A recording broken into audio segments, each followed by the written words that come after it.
Okay. Are we live? Yes. All right. All right. All right. Good evening, gentlemen. Our host Avi is late, so we have decided to start the program. I have my fellow analyst Parthiv Mehta with me, and today I'll be taking a break. So Vamsi Kanangati has kindly consented to step in for me, and he's going to be providing the color for today. But before we started off, I had two things which I wanted to cover.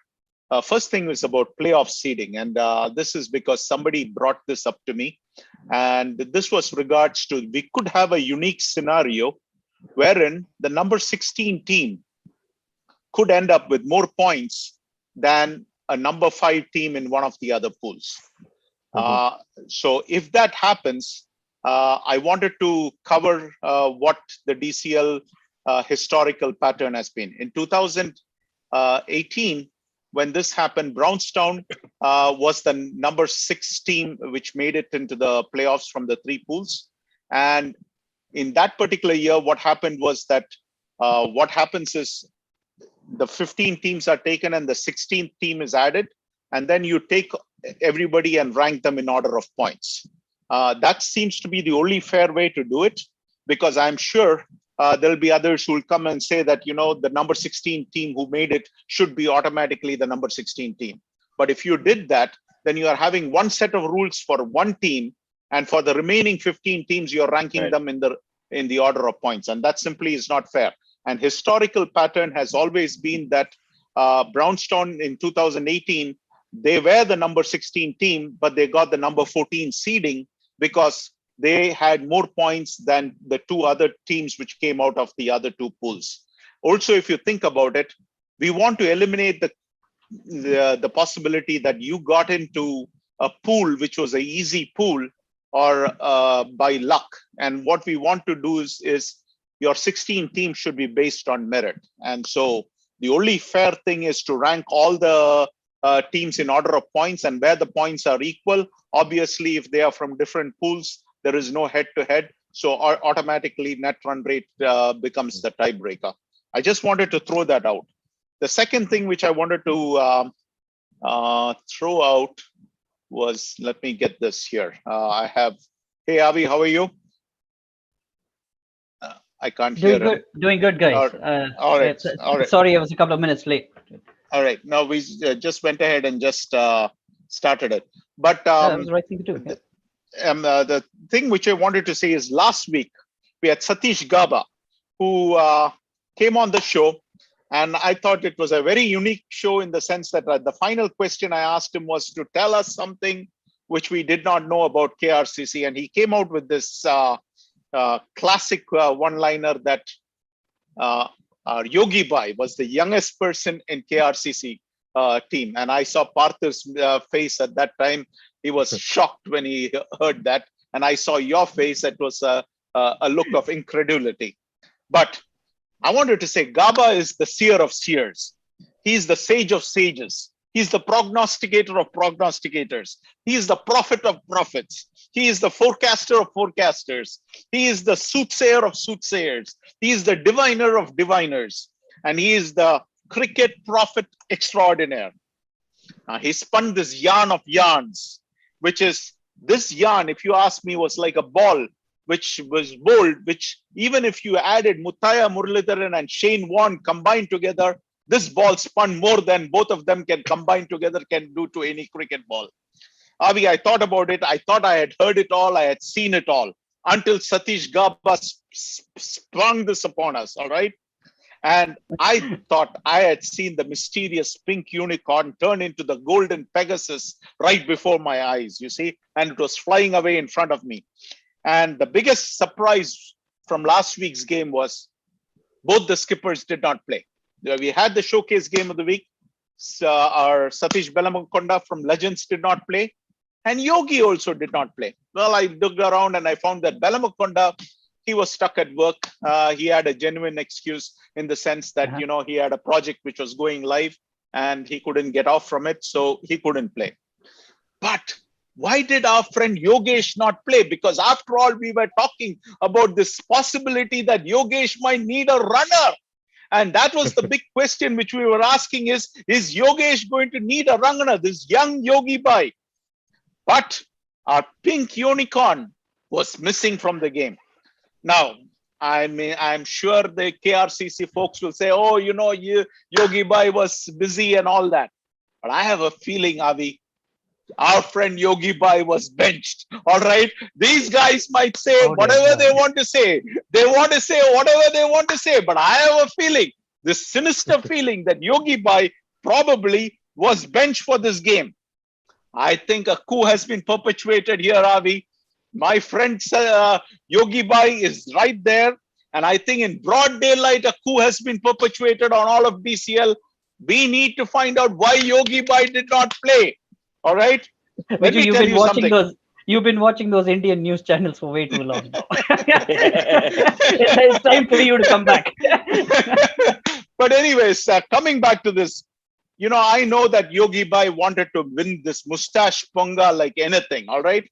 So, Avi, here is the thing. I am going to give our friend Yogi Bai one more chance. You know what? He couldn't win the mustache ponga. And well, I think KK is joining us. But anyway, he couldn't win the mustache ponga. So here is what I'm going to give him an opportunity. I'm going to give him an opportunity to have a running race. A 100-meter running race for charity. All right. And this running race is between our young 15-year-old Yogi Bai and me. All right. And what is going to happen, Avi? This is what is going to happen. When this 100-meter running race takes place, all right, if Yogi Bai loses that race, all right, Yogi will be donating $100 gift to a charity of my choice. And should Yogi Bai win the race, he will be donating $100 gift to a charity of his choice. Okay. Either ways, the $100 gift is coming from him because he's the richest man in DCL, and I think he can give $100 if he wins or loses. But here is what I'm going to tell you, Avi. If we have this running race, Avi, it'll be get set. The moment they say get set, we'll be set. The moment they say go, I'll be taking off like a tracer bullet. And I'll be gone, baby. I'll be gone. And before Yogi Bai knows, and by the time Yogi Bai gets up, he would have pulled a muscle. And you know what? I'll be winning this race in such rapid fashion that the last 5 yards, I'll be running backwards, Bobby. I'll be running backwards to touch this thing. That's what is going to happen. I'm going to challenge our friend Yogi Bai. Come on, baby. Give me a 100-meter race next time I see him. But that's all I wanted to say. Good to see KK. KK, thank you for filling in for me. I wanted to take a day off. I'm watching the Glads versus Sterling Strikers game. Looks like the Glads team is in control as of right now, but the game is a long way to go. But thank you, guys, and thank you. I'll be listening to you all along. So to be honest, I asked Satish Gaba Satish Gaba if he'd have the time to join, and he said he'd let me know, but he didn't. So I'm not sure he's going to, but we've had a 10-year-old just challenge a 15-year-old. So no, there are two things in that race. I think there are two things we need to. One, Yogi Bai can still substitute a runner. Yes. And that was brilliant, Parthiv. That was brilliant. Second, I think we'll probably have the paramedics on the call. Just in case. But here is the problem. If he substitutes a runner, I have to agree to that runner also, Parthiv. I'm not going to be generous like you. You agreed to the runner. I don't know how many skippers will agree to a runner just like that for Yogi Bai. Because Yogi Bai gets up from his bed also, he will pull a muscle, baby. He'll pull a muscle just getting up from his bed. So maybe Yogi might end up nominating your friend Rashid to run with you. That will be. I don't think I can beat Rashid in a running race, but Yogi Bai, I think I can beat him in a running race. But anyway, it's been fun, guys. KK, fill in and have fun, baby. Take care. Sure, Viju. All right. Big shoes to fill. I'll try my best. All right. Bye-bye. KK. Thank you, Good to see Vijay. Hi, Parthiv. Hi, Avi. What did I miss? Oh, you just missed. So we like were I just said, starting you missed a 10-year-old boy challenging a 15-year-old boy to a running I race. could have joined. I'm 12. Everybody's 12 at heart. I know. Avi, you're the host, and all of you guys are co-hosts, so we're all set. Okay, right. great. Avi, do you want to share the result screen? I think probably, so that we can follow. Okay, yeah, I can do that. Quick clubs. We actually have Satya here as well. No. Satya is, Viju was using Oh, Satya. that is Viju. Okay. Yeah. All right. So let me see how I can do this here. Just bring up the app, the website. I'm actually calling in from my work laptop today. Or I can share if you. You think you can, Parthiv? Yeah, I can. Okay, yeah, that would be great. Yeah. Well, that we actually have more control, considering you're the one talking about the game as well. Yeah. Okay. So I think we're going to talk about the last week's games. There were a few interesting games. Obviously, our showcase game of the week also lived up to its expectations. Not only just on the field, but off the field as well. There were a lot of calls being made during the game. A lot of controversies. Wow. Okay. So we'll talk about that when we hit that game as well. But let's start with the first game of the week, which is we'll go by the in the order of the results. I think this game, UCA versus Troy Hawks, very totally surprising. Nobody, I don't think anybody in their wildest thoughts must have thought UCA could beat Troy Hawks, considering Troy Hawks have been performing so well this season. They are in the top 3 or 4 in their group. I think this was a classic case of UCA had nothing to lose. This was their last game of the season, and they just gave it their all. 89. I was umpiring this game, so at that point of time, I didn't feel like 89 was enough. But for some reason, I don't know. Troy Hawks, I didn't find them convincing. Either they didn't have the players. I'm not very close to the Troy Hawks team, so I'm not sure if I recognize all the names who are there in and out of the team. But it didn't look like anything like a top team. They were very, very ordinary in their batting. UCA, on the other hand, bowled really well. They used 7 bowlers, and pretty much everyone picked up wickets. And I just found it astonishing that Troy Hawks, gave up so easily. But what it does, interestingly, if I share the points table, is it makes that fifth position really, really up for grabs, especially considering that I think SSK play Patriots, or I'm sorry, I'll have to check. I think one of these teams play each other. So Parthiv, SSK is going to play Troy Hawks. That's the last game. Okay, yeah, that's what I was trying to get at. Is SSK play Troy Hawks? I think FCC also play Patriots.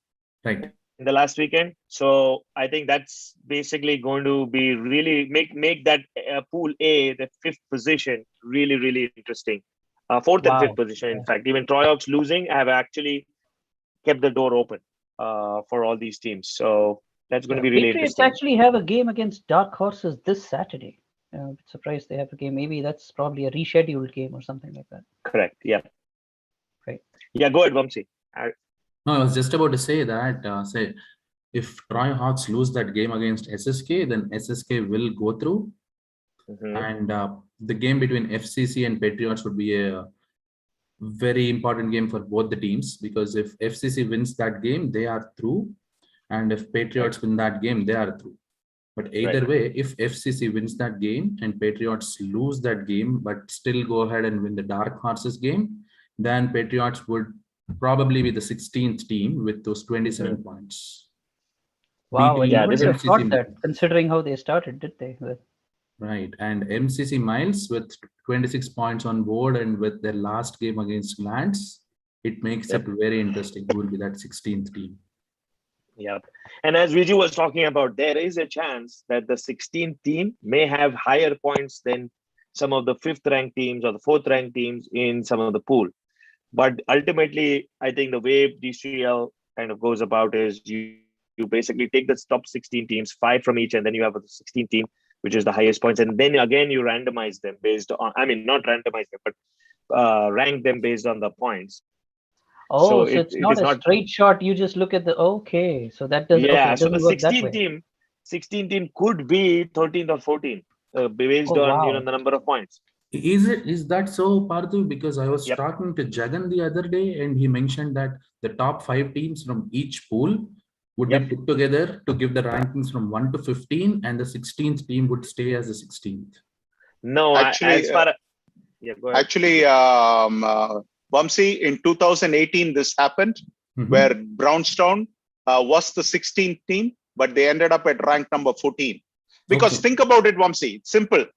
You're taking 5 teams from 3 pools, right? Right. They have you can't have luck as the factor determining the outcome, right? It should be based on merit.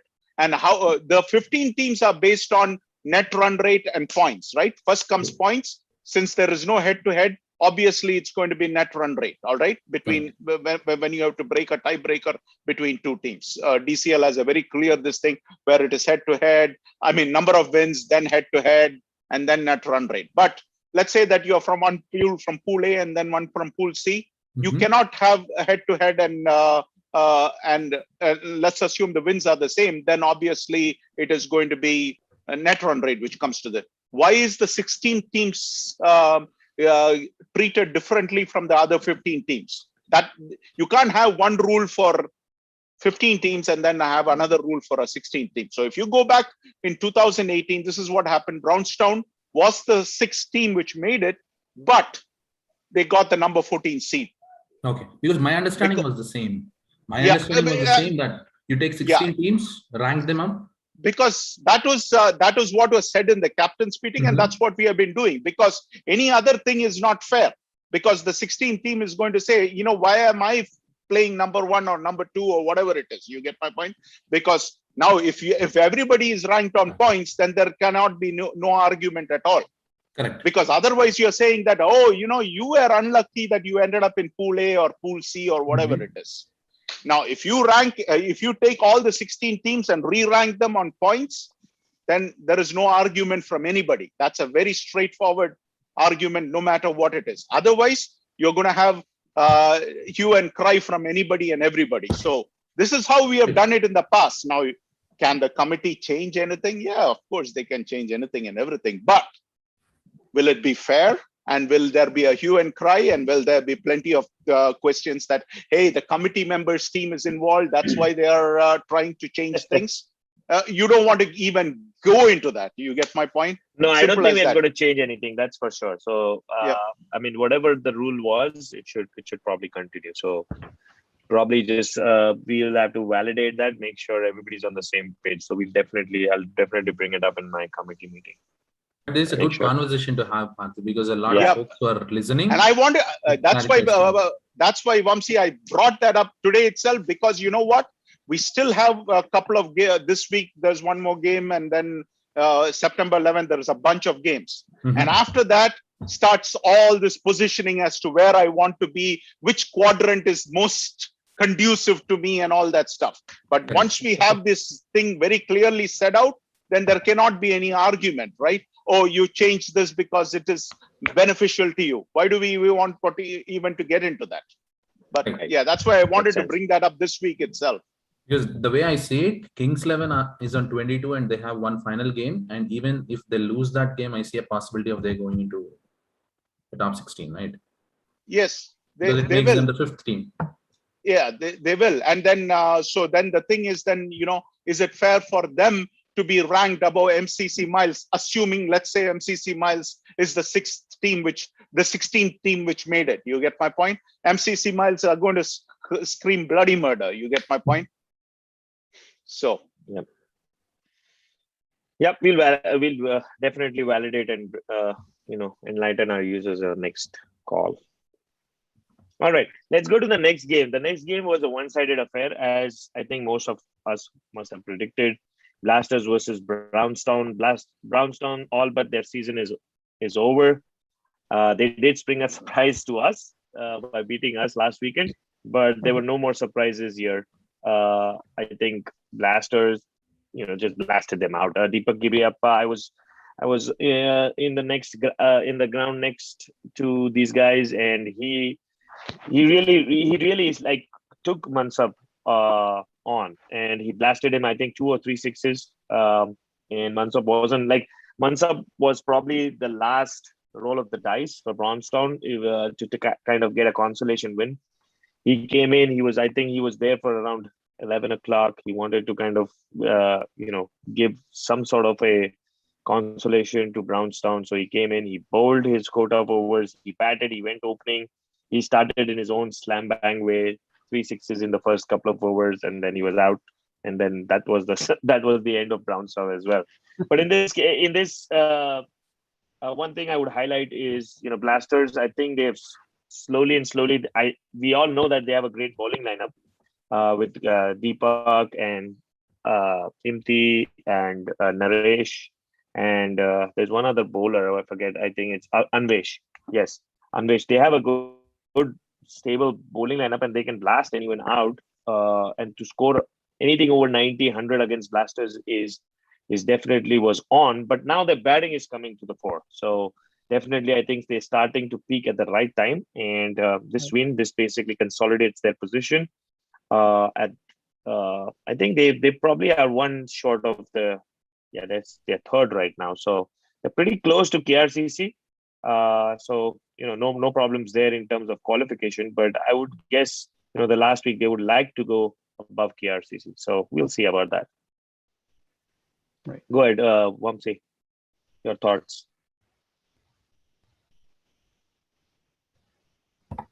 So, in my opinion, Parthiv, this is a game where Blasters have come back, with their batting strengthening, and they're scoring 159 against a good bowling unit gives them that confidence, because in their first half of the DCL, their batsmen failed them.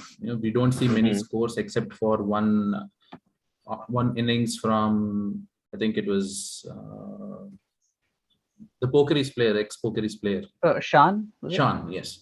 Sean played a blistering innings. He scored about 60 odd runs. Except that, Deepak, shining in a few games, we have not seen their batting order perform. But in this game, they're scoring 159 would give them that confidence, especially that we are at the fag end of the league games.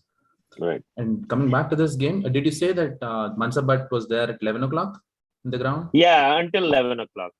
Until 11 o'clock. Okay, so it was only there for a brief period of time. Okay. Yeah. And I see last week he was on this show. He was mentioning that he's not going to play for Brownstone anymore. But it looks like Rashid pulled a trick and he made Mansab play. Good to see Mansab again playing for Brownstone. And yes, as you mentioned, he did what he could. He opened the innings, which I have not seen before happening for Brownstone and Mansab. He scored 23, but the rest of the team did not even get into the double digit side. When you're chasing 150 odd runs, closer to 160, this is not the kind of top order scores that you want to see. Scores of 6-0, 0-2, 6-6. It did not help them. And I think this would sum up the kind of the season which Brownstone had this year. So all in all, hard luck to Brownstone, but Blasters played well. Jagan, especially Jagan and Sean in the middle order, scoring those double digits, and good finish by Prashant.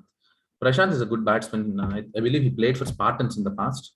The Indus Thunders in the past was Spartans, right? So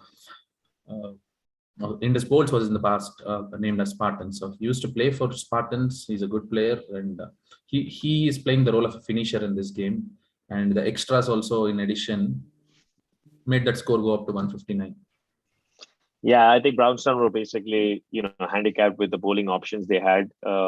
They basically had just two recognized bowlers, Mansab and Mujahid. They didn't have the services of most of their bowlers.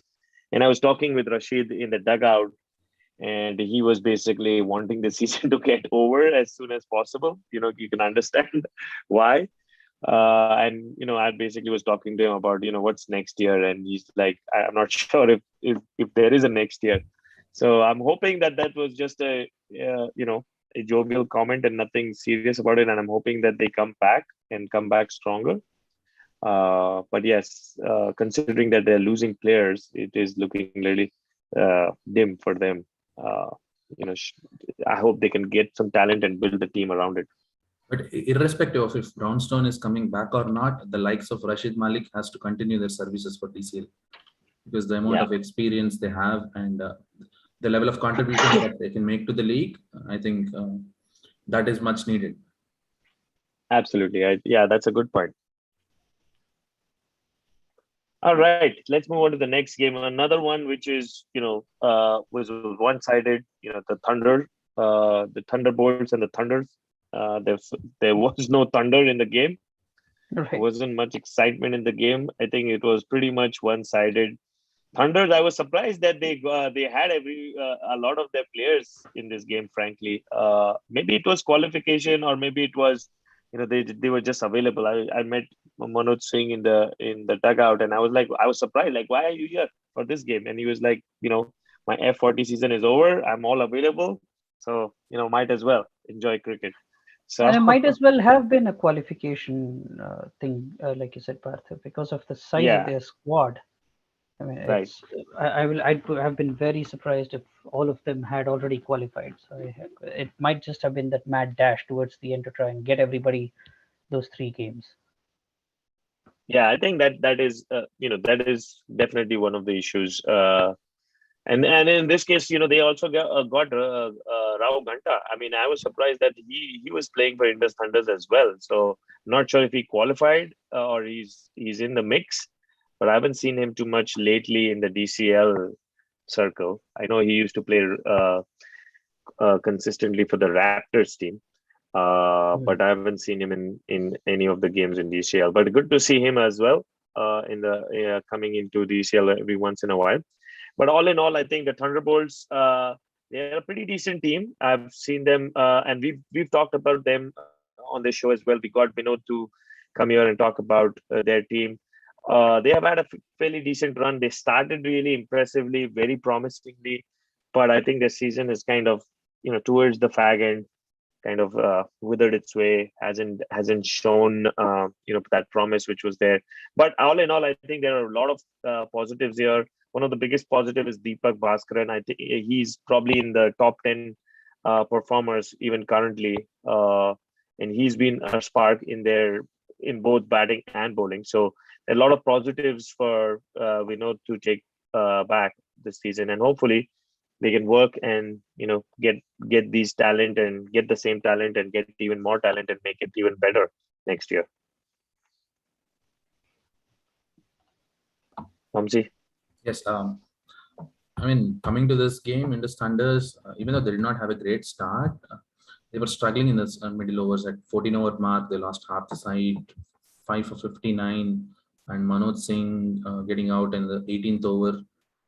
It was kind of the team was in a spot of bother, right? 18 overs, 74 for 6, and in the last 7 overs, if you score below 20-25 runs, then it's a par score. But they got close to 50 runs. That's where 123 with the Indus Thunders bowling lineup, they would take that win 9 out of 10 times, beat whatever opposition it is, right?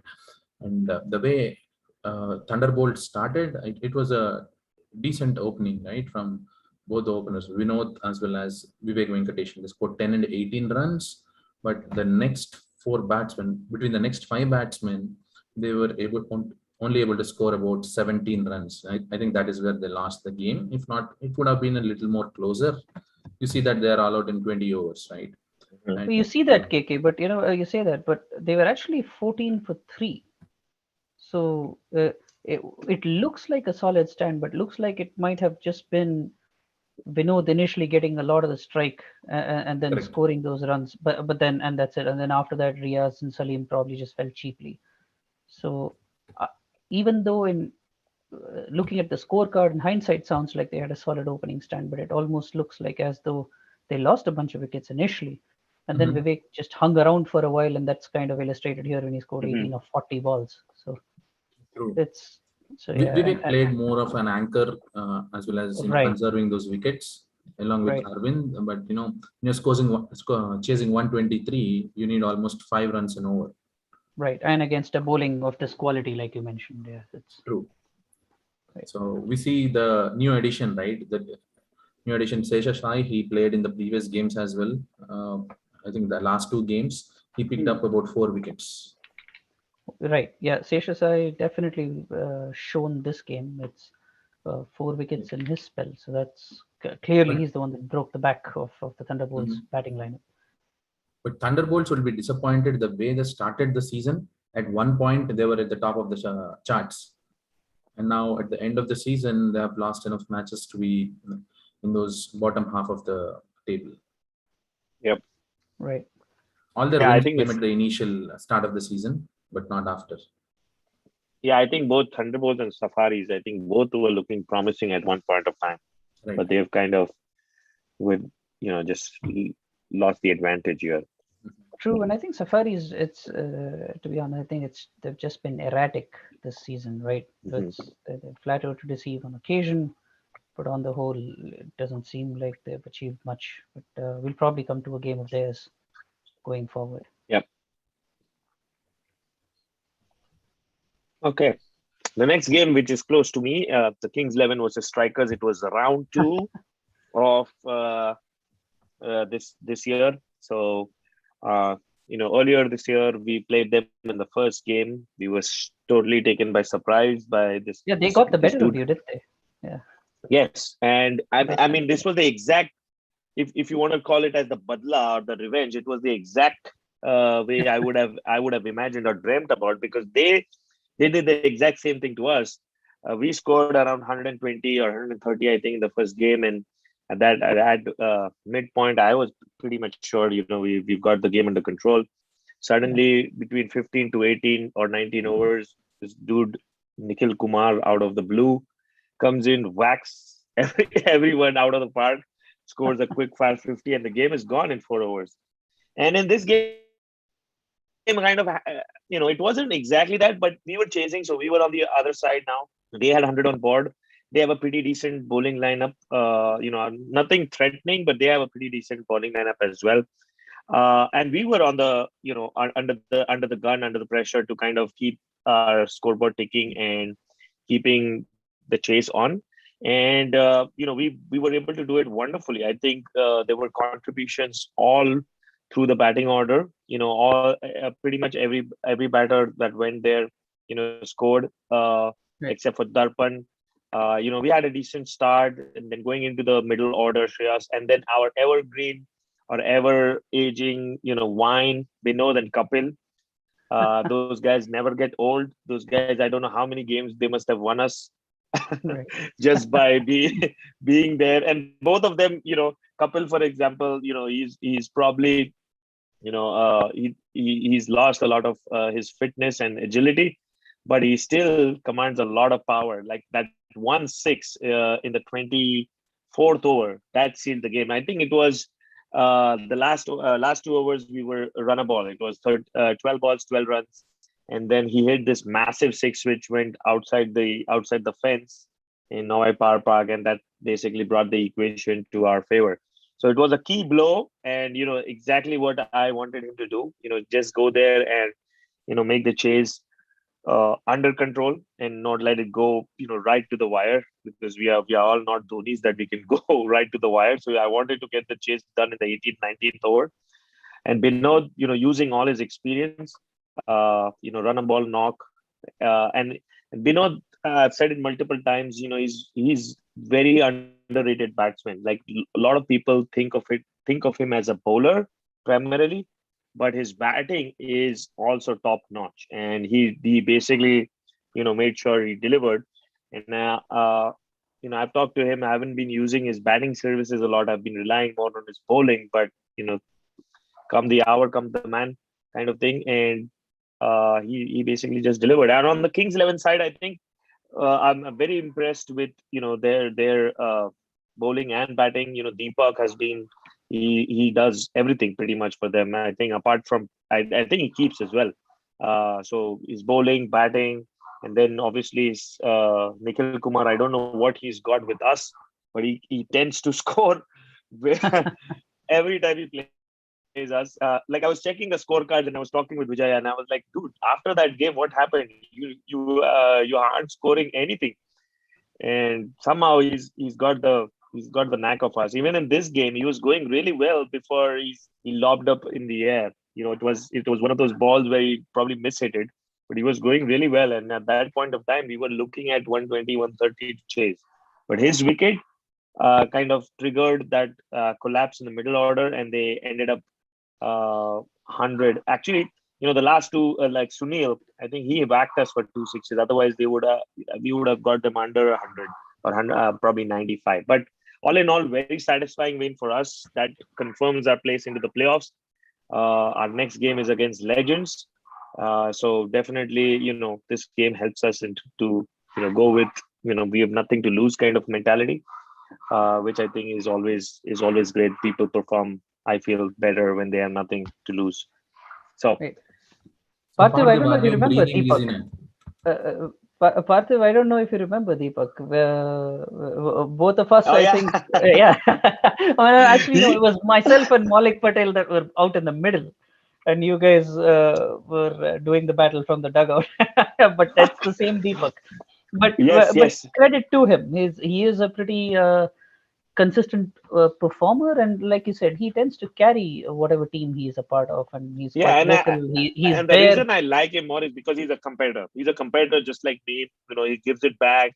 He actually reminds me a lot of you, to be honest, with the consistent energy and the chatter that he brings on the field. And to be fair, it's funny, after that game in that tournament, we had a chat and we actually get along very well, to be honest. He's perfectly nice person to interact. Yeah, he's a wonderful bloke. Like I talked to him offline, after the game, and he also he's a Hindi speaking guy, so we kind of share a lot of jokes as well. So and I like it. I basically like the passion. I like that energy in the game, and he gives it as all. He comes with his band, and I just love how he brings his trousers pulled up like a farmer that's planting crops. Right. Yep. We need those characters in DCL. You do. Yeah. Yes. And I've seen him push despite a pretty bad injury in one of the corporate cup games when he played for Vienna. Right. So yeah, it's definitely come a long way since that first interaction that we had with people. But it's always good to see him perform, and I think it's good that he's getting a mention. Yes, KK, sorry, you were about to say something. No, I was just asking Parthiv if he's breathing easy now that the playoff spot is confirmed. Yes, definitely. That Brownstown thing, brought a little scare, but that definitely, I keep telling my team that Brownstown loss is definitely going to impact in our seeding, and that's going to, going to have an impact on how we progress. But that's, in the past. But at least I'm content that we are in the playoffs. We've confirmed it. We don't have to go into the last game needing a win. Mm-hmm. I have a few questions for you, Parthiv. Yeah. So hope you don't mind. Yeah. So in this particular game, if I see, is your bowling an area of concern for you? Yes. Mm-hmm. Absolutely. I've mentioned it in the previous games. Our bowling is definitely under the, there are a couple of bowlers who are inexperienced. And then we've got a few of the experience, like myself. Raj was available this game, so I got him. Although he's not going to be able to qualify, but we miss him. We missed him all through the season. So that definitely, those 5 overs which were probably locked, those need to be distributed. And then Binod Singh. So Binod, between me, Binod, and Kapil, we have that who played and bowled for a long bit, but we are still struggling with our fitness. But apart from that, I think there are a few bowlers who have been inconsistent and consistent throughout the season. So, but I think as for in the last couple of games, I think we're definitely making it more. And in this case, if you notice, we just gave 3 extras, which was celebration time for us. So yeah, that's actually brilliant. Yeah. Because we just analyzed a previous game, right? Indus Thunders scoring 50 runs in the last 7 overs. Mm-hmm. If you come back to this game, Kings 11 were 80 for 4 at the end of 18 overs. But they got bundled out for 22. 22 in last 7 overs, losing those 6 wickets. Yep. And thanks to the experience of Vinod Singh and Raj Patel, because they are the ones who caused the damage. They took 2 wickets each, did not let their last 5 guys score the runs. I think that is where you were looking at 102 and not 122. Correct. I think to both factors. I think that experience, the extras, those things have helped, in this case, to bring that score down. And basically, I was pretty sure, I wanted to keep the last 5 or 6 overs for Vinod and Braj, and they basically did the trick. That was basically a calculated move to make sure they don't end up, because I've seen towards the end, when your wickets in hand, you tend to heavily score with the power play still going on. So wanted to keep them for the power play and the last few overs. So that calculation or that move paid off in this case. Right, and this is an excellent illustration of what not conceding too many extras can do for you, right? When it's another 10 runs or 15 runs, if you're given off in extras, I think the previous game that KK was just alluding to, it was 21 extras. So if you had also given those extra 18 runs, and then considering the fact you only won in the 24th over, that too courtesy of a 6, like you said, then that might well have turned the story. So this is a classic illustration of what disciplined bowling can bring to you. And Parthiv, one other question. That in the last encounter with Kings 11, Kapil bowled his quota of 5 overs. I think he gave runs in the higher 40s, 48, if I remember it right. And in this game, he doesn't even bowl an over. Is it keeping in mind the previous game, or? Yep, definitely. I think keeping in mind, because last time when Nikhil had come over, he was playing spin with real ease, and he was picking up Kapil really well, and that was my conscious choice. Even Vinayak, for that matter, he bowls off spin, off cutters at medium pace, or call it off spin almost. That too, basically, I held back as soon as Nikhil and Sharat were playing, because I think they were picking the slower bowling much well. So I wanted to keep them checked with the medium pace. And Vivek, he bowled the majority of overs to Nikhil, and he was able to keep him under check most of the times. Got it. Because I see 2 bowlers only bowled 1 over. That's the reason I brought up that conversation. Yep, that was a calculated move to not use too much spin. Yeah. Cool. All right. Let's move to the next game. We have Spartans versus FCC Agni. Both of them, I think, Pool B teams who are done with their season. Both teams we have talked about who have a good lineup, who have a good squad, but somehow haven't been able to deliver in this season. It's very disappointing to especially see Agni, who have always been in that playoff contention or just about or just out of it. They've had a good team. Ramesh has always been able to kind of get a lot of good contributors, but in this season that hasn't been the case. But in this game, we see a lot of these players, stepping up, playing and contributing and getting FCC at least a consolation win.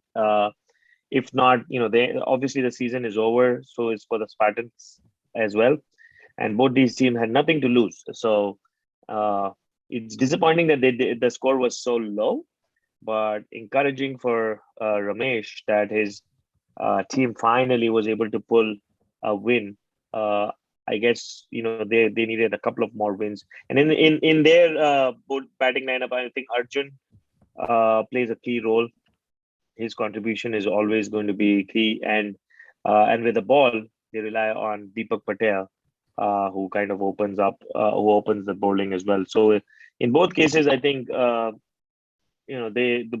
team hasn't been able to deliver from the bat and ball. In this case, however, Arjun made the difference. He bowled, got those two wickets in his four overs, as well as with the bat, scored a quick fire of 22. And that basically sealed the game. So nothing consequential for this game, but all in all a good victory for FCC. If you're looking at this game, Parthiv, what I realize is that the best 2 batsmen of Spartans did not play this game. Chanakya Lokam and Satish, they are the top 2 run scorers for their team, and they are not in the line. And Saptagirish, who usually opens the innings, is playing in the middle order to fill in that gap, and that might have dented the team balance, because at the end of 25 overs, you're looking at 71. And if you take out the extras, you're scoring 60 in 25 overs at a run rate of 2.4, right? And I think the team went too defensive without their 2 best batsmen. That is what I see in this game. But because we have seen teams chase hundreds very easily against Agni in 18 overs, 19 overs. Multiple times it has happened this season. But in this game, I think Spartans were very defensive. And Mohan played a good innings at the top, scoring 16 runs. And Vinil and Saptagirish in the middle scored those 10 and 12 runs. The rest of the team did not contribute much. And defending 71 in a 25-over game in DCL with this new ball is really hard, especially when you don't have the kind of fast bowlers that the top teams have. And it shows up in this game. Agni chasing down that score within 16 overs. And when it comes to Agni batting, they have decent batting. They've scored 100 plus scores multiple times, but it's their bowling that let them down every time. But this time, the bowling showed up and the batsmen just played their part. And Prashant, Ritesh, and Arjun scoring those double digits and trying to finish off the game in no time. Because when you go with that positive approach, these scores of 70s, 80s would look smaller. That is what happened in this game. Yeah, we've been discussing on this show that 70s, 80s are no longer par scores. Earlier teams used to score 70s and 80s and be able to defend. But you need an exceptional bowling lineup or exceptional day for your bowlers to actually defend. Anything 70, 80 is not going to be enough. I think 90s and 100s are probably now the base or par score. So I just got a text from Satish. I'm only surprised it didn't come in earlier. So apparently Yogi Bhai was out of town last week. He didn't pick up an injury or chicken out like Viju was suggesting, but apparently he was not available. Okay, next game, very, very heavily one-sided. Canton 11 against AR Phantoms, and AR Phantoms have been on the receiving end for many of these scores. They have had a lot of teams bash them out, kind of bat them out of the game. And Canton 11 did this. Hari Paleva, top scored with 65, but there was batting pretty much from the get-go. Adarsh and Shakib started really well, a 60-run partnership at the start, and then Hari and Kuldeep towards the end. Phantoms, I think in all their games, they have been through that inexperience, have been conceding a lot of extras as well. So all in all, I think it was a bad day for AR Phantoms. They have been, they have always been a very happy-go-lucky team. They come from, I think they are a community from a subdivision. They play together, so they are all excited about playing cricket. They haven't got to the competitive level of DCL yet. So this first year, it's just going to be getting the feel of it. But next year, I'm sure if they come back and if they want to really make a mark, they need to up their level of game and get more players. Get more talent. Otherwise, there's going to be a constant bashing. They're going to be the kings of basement all the time. Yeah, this game was actually happening next door to the Pokiris game, and it was literally a Hari Pallava show. He just kept swinging it out of the park from time to time. And I think what summed up AR Phantoms to me was I this one particular shot of Hari that I saw. I think it was hit to long off, and the fielder just completely misjudged it, and I think it might have even gone for 6, but I think it may have been a close affair, and the fielder basically just toppled over in somewhat of an ungainly manner, and I think that to me summed up their season. But like you said, it's probably just a group of cricket enthusiasts out there to have a good time, and I really hope this season hasn't dimmed their enthusiasm. I think ultimately that's what this game is built off of, right? So like you said, I wish AR Phantoms the best. Hopefully they can bolster their ranks for next year and come back and give a stronger performance next time round. Yep. So in this game, Canton 11 played a game the previous day against MI Rangers. They got bundled out for 29. Exactly. Yeah, we were talking about it. We were like, what on earth happened there? Yes, and Canton 11, they wanted, I think they were all very angry when they came into this game against AR Phantoms. You look at the score 188. Yes, and their batsmen trying to get a go right from the beginning, right? And AR Phantoms, this being their last game, I think they wanted to give bowling to every single person on the field. Nine bowlers bowling there, and the rest two folks who did not bowl opened the batting for AR Phantoms. I just noticed that. But AR Phantom successfully got that wooden spoon this year. Hopefully they won't stay there the next season. Probably they'll add a few more competitive folks and try to get a few points, because one season you might lose all the games, but if it keeps happening the next season as well, you will start losing players. Right. Especially with the 2020, a lot of folks were home. They have not gone anywhere, and this season might be a kind of an outing for them. But next season they definitely need to add more players, because we cannot continue this way. Yeah, and plus I think there are a lot of scouters in DCL who will be looking for teams like this. They are prime targets for players to get extracted or move to other teams. Right. So you have to be careful in that area as well. Yeah, my friend Sandeep Gopu is probably already looking at them and see who he can poach. Oh, wait a minute, that guy crossed 10 runs. You know what? Let's try and steal him. Sandeep has already got a big roster. I don't think they need more players. You would think, right?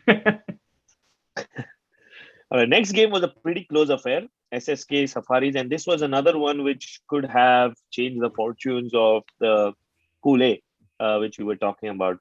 SSK winning here by a very narrow margin of 2 wickets. Had they lost, things would have made it really, really interesting to the benefit of Patriots and FCC and even the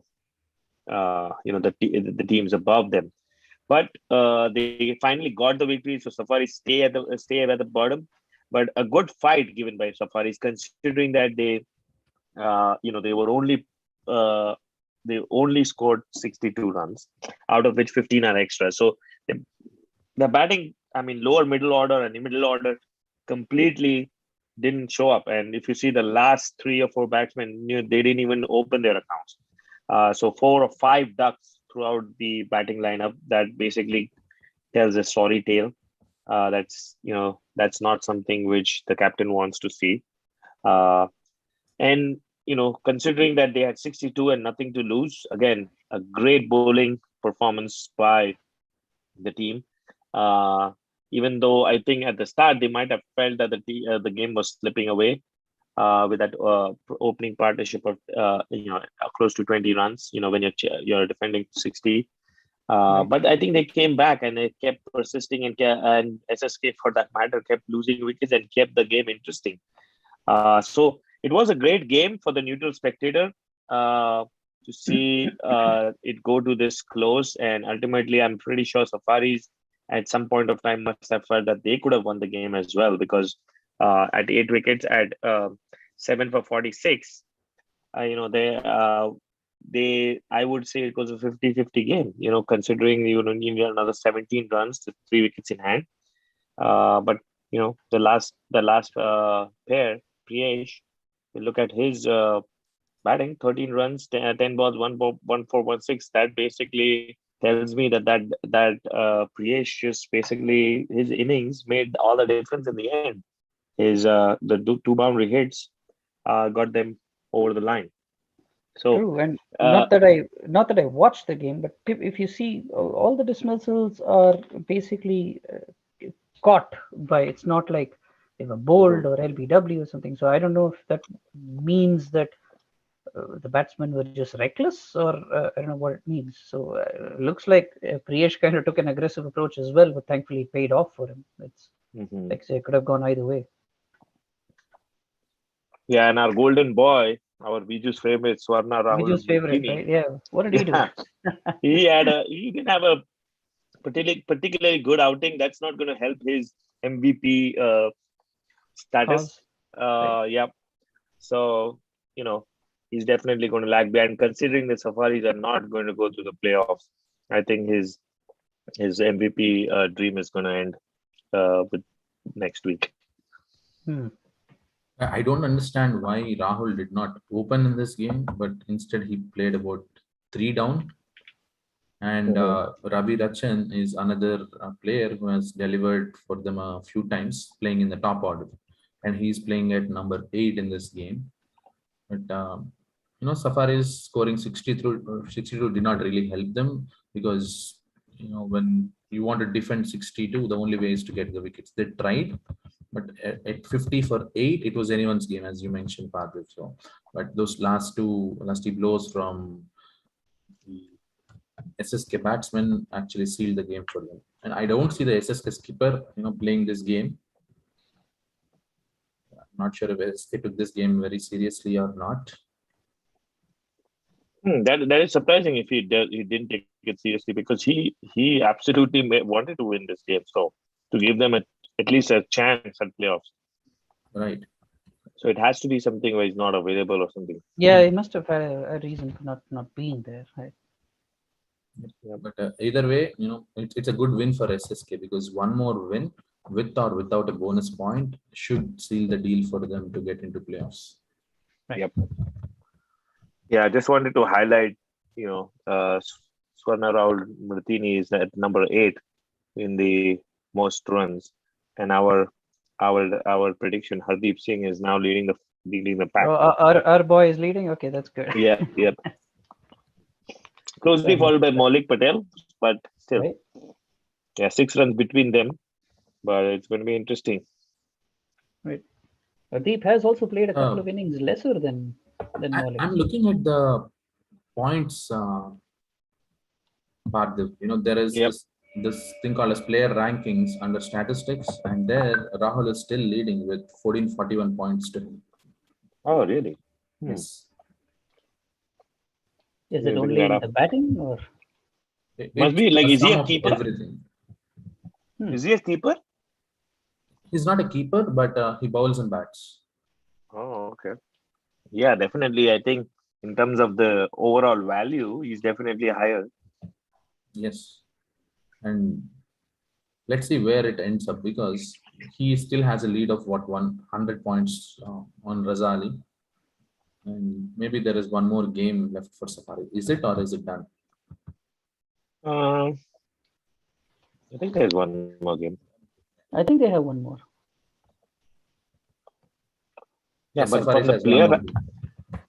the player ranking, it looks like your buddy Harish is definitely great. I mean, considering the number of matches he's played, he has a lot of points. Yeah, it's brilliant, isn't it? He does. I think the man of the matches also make a difference. True. I think they get about 50 points for each of the man of the match. Wow. Cool. That is what is counted under the other section that you see there. 3 man of the matches equating to 150 points. Right. 2 equating to 100 points. Yeah. Right. Okay. The next game we have is Maika versus Pokhris, and I was really surprised, Avi. Yeah, let's not go there. That Pokhris lost 7 wickets to Maika, and Maika hasn't troubled anyone in this season, really. Apart from having some good contest with the basement teams, they haven't troubled anyone. So that's considering, right? The generous-hearted guys that always build up the other teams. So yeah, I mean that's pretty much what I would say this game is. The Maika, I think scored 79, a good effort by Bharat. Yes. Jela. I think he stands out. In 79, if you look at the score, batting score, he has 31 and 10 extras. So He pretty much has more than half the runs. Right.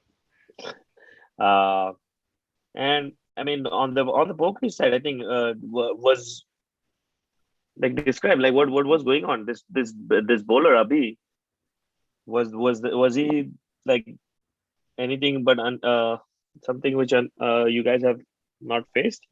Like he basically got a lot of wickets up front. No, I don't think it was very. He was all over the place. remarkable. 3 wickets, 1 run out. Right. Yeah. No, I don't think there was anything particularly remarkable. Not taking anything away from his efforts, but I'd say it was more a case of the Pokeri's batsmen just maybe trying to go for a shot and getting caught out in the outfield, and basically giving their wickets away. I think it was more of that rather than uh, any extraordinary ball or something that was bowled.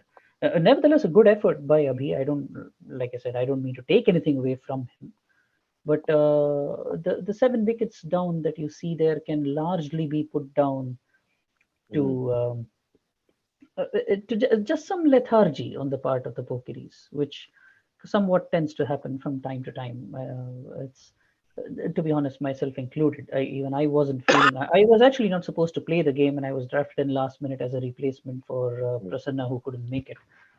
But I think it was more just the Pokiris taking it very casually on the field, and most of us feeling not quite at 100% and being quite lethargic. So I'd put it down to that. It did get quite interesting for a bit. I know a couple of or at least I think Raghu's LBW was a bit contested. At least the batsman didn't feel like he was out. But then, as the adage goes, batsmen rarely feel that they are out LBW. But Raghu's got a couple of them this season. So, but tremendous bowling performance from him, though. He looked in complete control for his 4 wickets, and he's been having a really good outing with the ball this season. So yeah, all in all, a win for the Pokiris, but like you said, maybe not entirely very convincing. Yeah, and I think every time I see the scorecard of Pokiris, I think they are always in a hurry. And I think I mentioned this. Maybe it's a calculated thing. I think Ravi has been thinking about the net run rate, because I think what happens now is with Sterling strikers today, I think they are pretty much washed out. So just to give you an update to viewers, Gladiators have been hammering Sterling strikers. Gladiators are 212 in their quota of 25 overs, thanks to a blistering, 81 by Shanawaz, 56 by Ronak, 37 by Hardeep. Oh my God, 5 6s. Yeah, when Viju modestly said we seem to be in control, I figured they were brutalizing the Sterling strikers there. So it's wow. After all these years, I think I can read Viju quite a bit. So yeah, it's unbelievable. Like how basically what I wanted to make is, with Gladiators trumping over Sterling strikers, and that too with that much amount of net run rate, I think Pokiris have a fair shot to get to the number 2 position now. Because I think between Pokiris and how do you say Sterling that? strikers, I think Sterling strikers are ahead of us. yes. So between Pokiris and Sterling strikers, you guys have, I think, 2-point difference with 1 game to go. And I think Sterling strikers are all but done in this game. So a win next time obviously assures you, but I'm pretty sure Ravi has been thinking about the net run rate, because I've noticed this a couple of times that Pokiris are always in a hurry to finish this game early. In this game, Parthiv, we see our buddy Avinash opening the bowling. Oh yeah, I didn't see that. Retires and the other opens the bowling here. But it's good to see you opening the bowling. Thank you. Yeah, sorry. Go ahead. No, what were you about to say? I have a question, but I'll come to it at the end. No, please go ahead, Vamsi. Yeah, nothing much to say from my side. Yeah. Is Raghu Kumar Palanisamy and Ranjit Palanisamy's form a concern for the team? Raghu's form with the bat? with the bat. I'm assuming is what you're asking. Yes. Yes and no, because like I said, Raghu has had 2 or 3 rough decisions against him when he's batting. But yes, he hasn't looked his usual fluent self. I will concede that. And there almost seems to be from his side, and I've seen this also in other games and other formats. So it almost seems like it's a combination of him not able to get going, and then suddenly there is one ball where he gets a rough deal, and somehow he has just not got going. But considering the kind of player Raghu is, I think it's a good knock is just around the corner. And if that turning off the corner happens with us within the playoffs, then I think that is something we could be very thankful for. So I don't think there is a need to sound an alarm as yet. As regards Ranjit, to be honest, I think he just hasn't gotten enough time out in the middle to get going.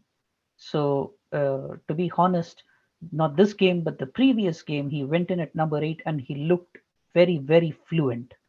So, I don't think it is a concern in the form at all.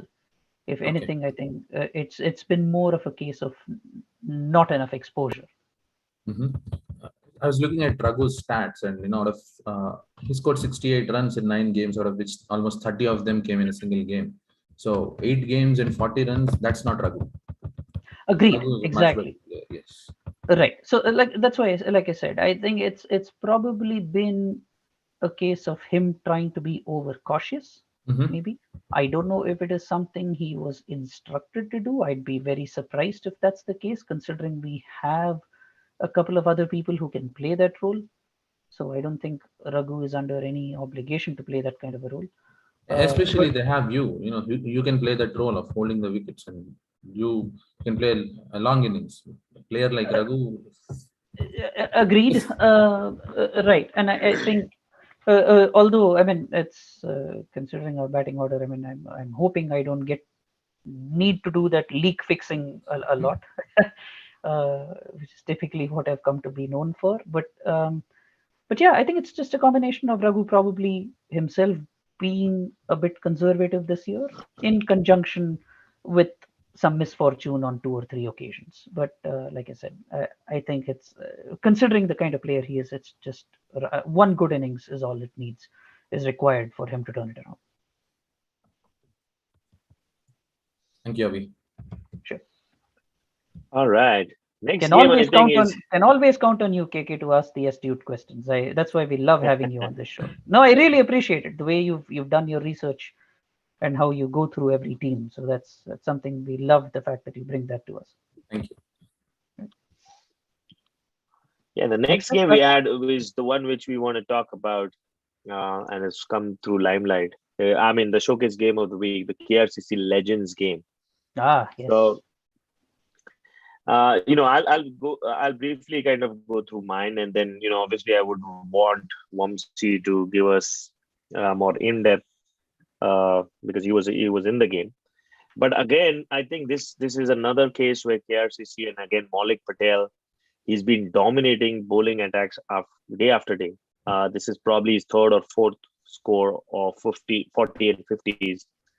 And again, run a ball innings, very, very stable, takes his time in the center, gets going. And both he and Vihar, and I mentioned that, Vihar wasn't clicking at the start of the season, or he wasn't getting enough chances. But now you see, he's showing his real value, and he is one of the guys which, over the period of time I've admired. He holds, he has a good posture, he basically soaks up all the pressure, great temperament to have in the middle order. And that's exactly what happened here. They lost a few wickets at the start. I think there was slam bang. Tamimoni and Satish, they had to leave, or they were required to go. So I think that prompted the change in the batting order. You see Tamimoni and Satish come to the top. They didn't last a lot, and after that, Maulik and Vihar and Abhishek, controlled the innings, got got the score to a 123, which I thought was par, considering legends also have a good batting lineup. And I was surprised to see Harish playing. I don't know whether he was also on the scooter or on the ride to play the other game. I think he played for RKCC 40. So he was also promoted up the order to go up and finish his before he can leave.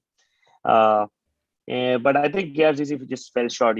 Great batting by Gautam. Unfortunately, Vamsi couldn't contribute, but they were always in the game. If you look at it, they were always in the game. They were always in the hunt, and it was just exceptional bowling again by the game changer. I've time and again mentioned it. Jasmeet has this knack. He's either with the ball or with the bat. He's always in that moment when the game needs to be taken control, and he's eventually or somehow he's the man who does it. Time and again, I have seen this, and yet again here, his bowling spell of 5 overs, 23 for 4, I think made all the difference here in a tight chase and trying to restrict the Legends batting lineup. So good win for KRCC, I think, but that doesn't change any equation. I think the points table Legends still are number 1. KRCC definitely hold the number 2 and secure that. So I would love to hear from Vamsi, his point of view in this game.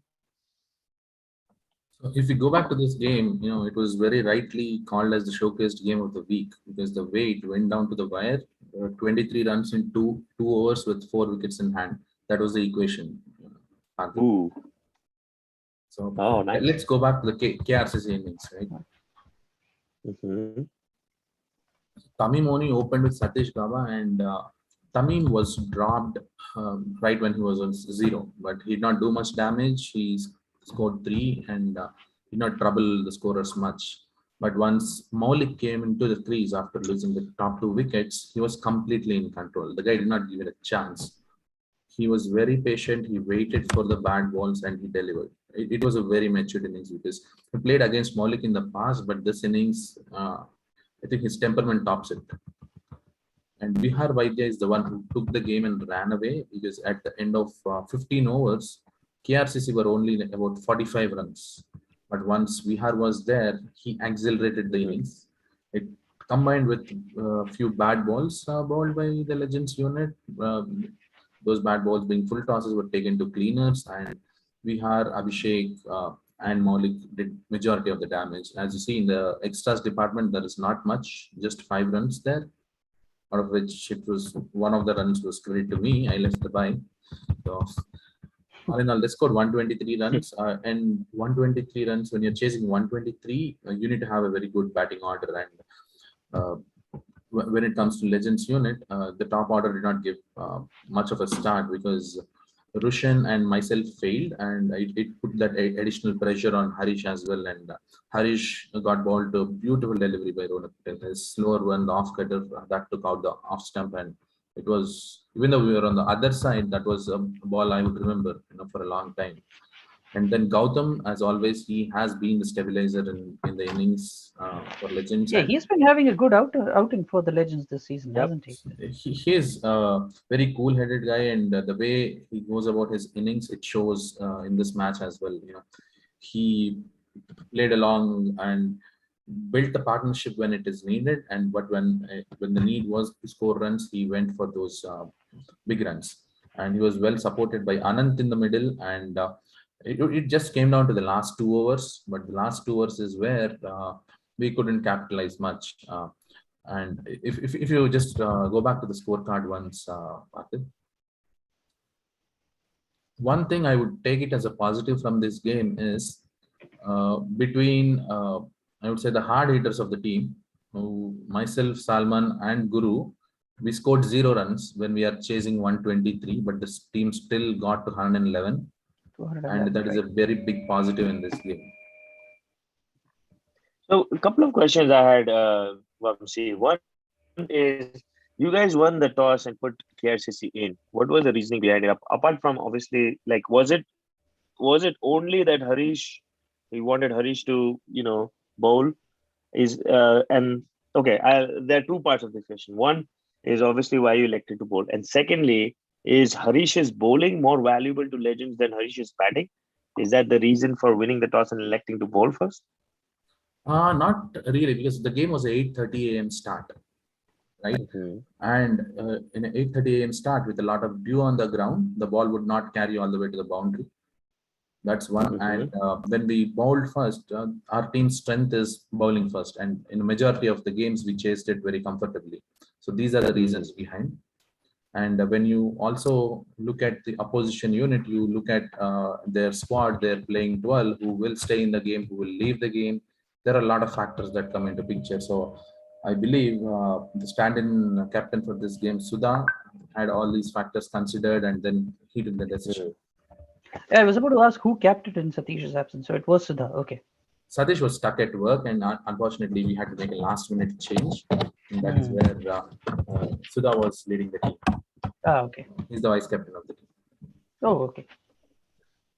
Yeah, there were a lot of speculations in this game. One which is being discussed right now is like, and one of the comments which we received is, there were a couple of players who left and came back in, and then bowled their quota of overs, and there was discussion between the umpires, and eventually, things were sorted out. Can you throw light on what, according to you, happened?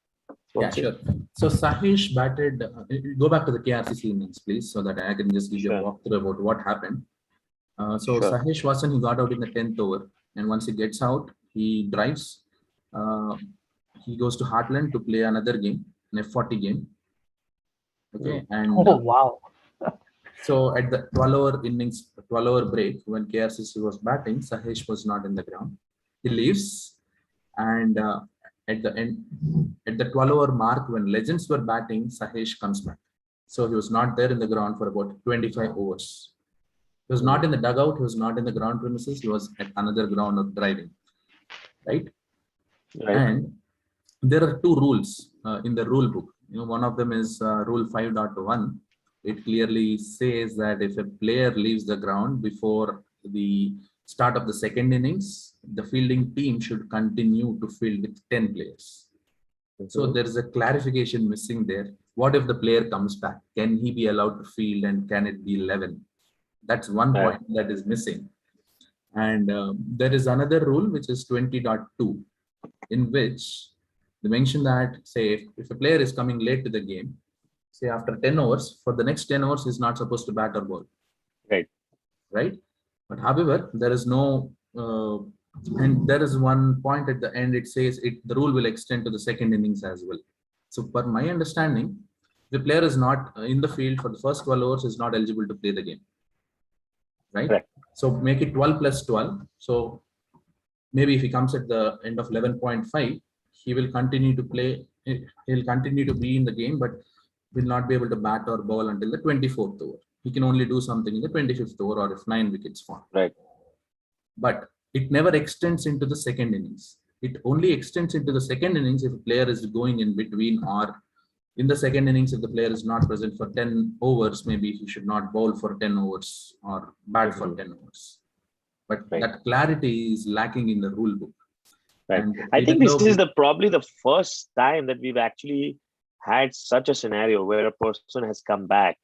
So in the past, Parthiv, when 11 players were playing the game, right? When only 11 players were playing the game, if a player goes outside the playing field into the dugout, then he's not supposed to bowl or bat for the number of overs he is not in the field. But with the introduction of 12 players in the DCL, so that 12th player can always go and sit in the dugout. He can come back anytime and bowl.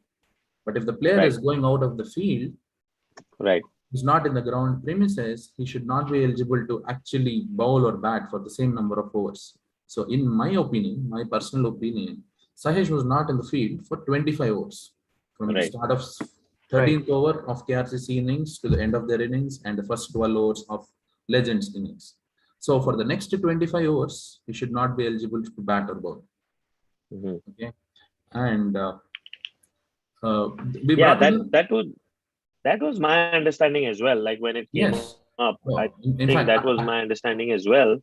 I can say it on live because I called Jagan and Venkat Vatnala as well when we were batting. I was outside the dugout. When I got out, I was talking to them. They clearly mentioned he should not be allowed to bowl. But here comes a counter argument from the opposition team, right? Saying that it's not written in the rule book. Okay, and it's the same point that they brought up with the umpires as well. And the umpires do not have it very clearly mentioned.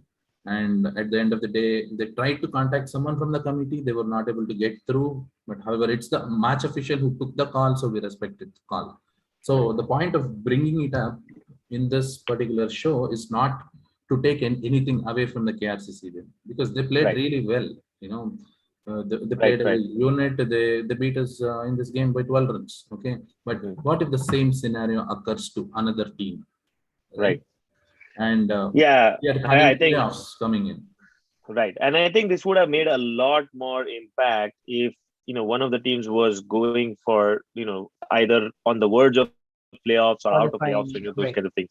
Correct. In this case, both teams are secure. They are 1 and 2. I don't think that much of a difference. I mean, but still, you're right. I think we should cover some of these scenarios to make sure that people have some clarity around scenarios like this. Because as I mentioned, I don't think. Yeah.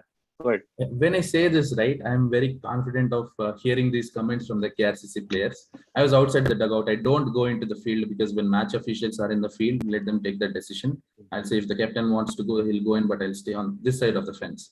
So when this discussion was going on between the captain of Legends and the KRCC skipper and the umpires, I have a few KRCC players clearly mentioning it to me that there is a loophole in the rule book. We are using it. No big deal. But at least they were candid about it. Yes. I mean, see, that is true. I mean, if you use a loophole, I mean, it's not their fault. They're going by the rule books. But yes, we should probably and the game of cricket is called gentleman's game for a reason.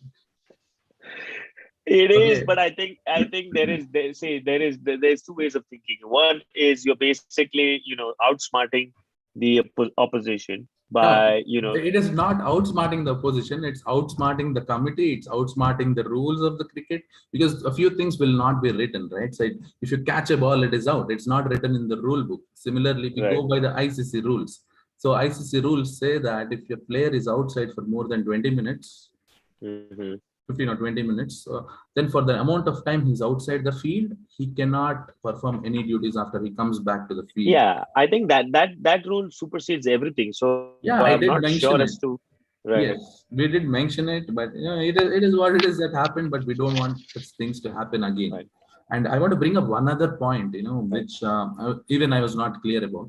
So a player leaves the field before the first innings ends. So the opposition needs to field with 10 players. Irrespective of how many players they have to field with 10 players. Correct. And now Tamimoni bowls the first 2 overs. At the end of the 3rd over in Legends innings, Tamimoni leaves. So how many fielders should be fielding at this point? Is it 9 or is it 10? Yeah, they should be fielding with 10. 10. 10? Okay. Yeah. They fielded with 10 because I'm not clear on how many fielders they should be fielding with. We haven't raised it at all. Yeah, but again, this is my personal opinion that it should be 10 because I think the team is of 12, right? So if one leaves, you still have 11. So and you consider that person who's left as 11. So, Parthiv, I have a different view on that. Okay. Because here is the thing: when there are 12 people, all right. The 12th man is the super sub, all right. So the idea is that if you have 12 players and if one player leaves before the first innings break, all right, or as Vamsi put it, you have to field with 10 players. Because if it was an 11-member team, one person has left. So the rule book is very clear on that. If you have 12 players and if one player leaves, you have to field with 10 players. But what happens when 2 players have left? What Vamsi is raising is that both Sahesh and Tamim Omni are missing. Right. So if you are saying 12 players, one guy leaves, you have to play with 10. But now you're saying, well, one more guy has left and you still can field with 10. That doesn't make any sense. That's do you see the logic which I'm deriving Yeah, here? I mean, I can see automatically, if a second player has left, if it was 11-member team, if 2 people have left, you would be fielding with 9, right? With 9, right? But the point is, Viju, in the rule 5.1, there is a sub paragraph, and there it clearly mentions that the sub player needs to be present only until the start of the second innings. I agree. If he leaves before the start of the second innings, that's when they have to field with 10. But in Yes. this case, he's leaving after the start of the second innings, right? So I'm not sure if they should continue to field with 10 or 9. But that's again lack of clarity in there. I agree. And you know what? I see that our friend Satish Gaba, the seer of seers, the prognosticator of prognosticators, the man who is wise, he has now joined the show. And I think this becomes even more interesting because Gaba will add his own spice to the whole thing, because we have been only hearing Vamsi Kanangati's version of events, but now we have Gaba on the show, so I'm sure Gaba will have his own unique style to add to this thing, because if he can make Yogesh the youngest person in KRCC, I'm sure he sees this in a totally different light. So I am waiting to hear what Gaba has to say. Yes, so Satish was texting me on the side, and I said, Satish, why don't you just come on the show to defend your side? So we have here Satish to present the KRCC version. Perfect. And for the record, I'm the one who admitted him into the room. Yeah, so me and KK was only discussing actually, even though I know Legend was led by someone else, but me and KK was only discussing most of the time about the rules. So see, basically what I told, we were on the fielding side, and I told KK knows the rule book, in and out. I said, get the rule, because whatever I read, that based on that, I did not find when we were batting. Okay. So I requested KK to pull up some record, because I know Sahesh is coming back. Okay. And I asked him I requested basically him and to pull up the record, whatever the rule that relevant, pull up, we can have a discussion. And that's what we did. And whatever the captain has, whatever the umpire has taken the call, we have actually respected, and both the team has done it. Because what KK has mentioned about the loopholes and the team spirit, there are a couple of points that I wanted to highlight from the KRCC side. Okay. First thing, I just wanted to mention, how many minutes we took to bowl the first 12 overs. KK, do you know that? And how many minutes of the break we have taken in between? If I wanted to not play with the spirit, I would have extended the break. It was a heavy hit there. We ended up in the ground within the 8 minutes. It's a live recording. I request everybody to go and look. Within the 8 minutes, my team was on the ground before the inning end. And you know what? We bowled the first 12 overs within the 45 minutes. DCL says you have to bowl in 75 minutes. I would have definitely got that 30 minute additional to support my team for the Satish. I said no, because at the end what I wanted, and I knew that Harish also wanted to leave. As I mentioned when I joined this call last week, I'm looking for this match as a playoff. Okay, when I'm meeting next time Legends, I definitely want Harish to play, right? Because I know Harish will be there on the playoff game. When we were discussing on the dugout, I said, let's give Harish enough opportunity to perform. Let's go with the right spirit. Let's bowl on the right time. Let's go on the ground. We bowl also on the similar speed. Generally, we won't take 75 minutes to bowl the 12 overs. I said, let's not drag it. We have to bowl on the speed that we can, and let's not wait, and let's not hold the pace of the game. I would have easily bought that. But Satish, in this case, you guys matched up against, basically you guys wanted to play a good game with all the 11 and 12. But if it was a playoff scenario, I think you guys would have reacted very differently, and you guys would have not. The game would not have continued. No, but the playoff was on line.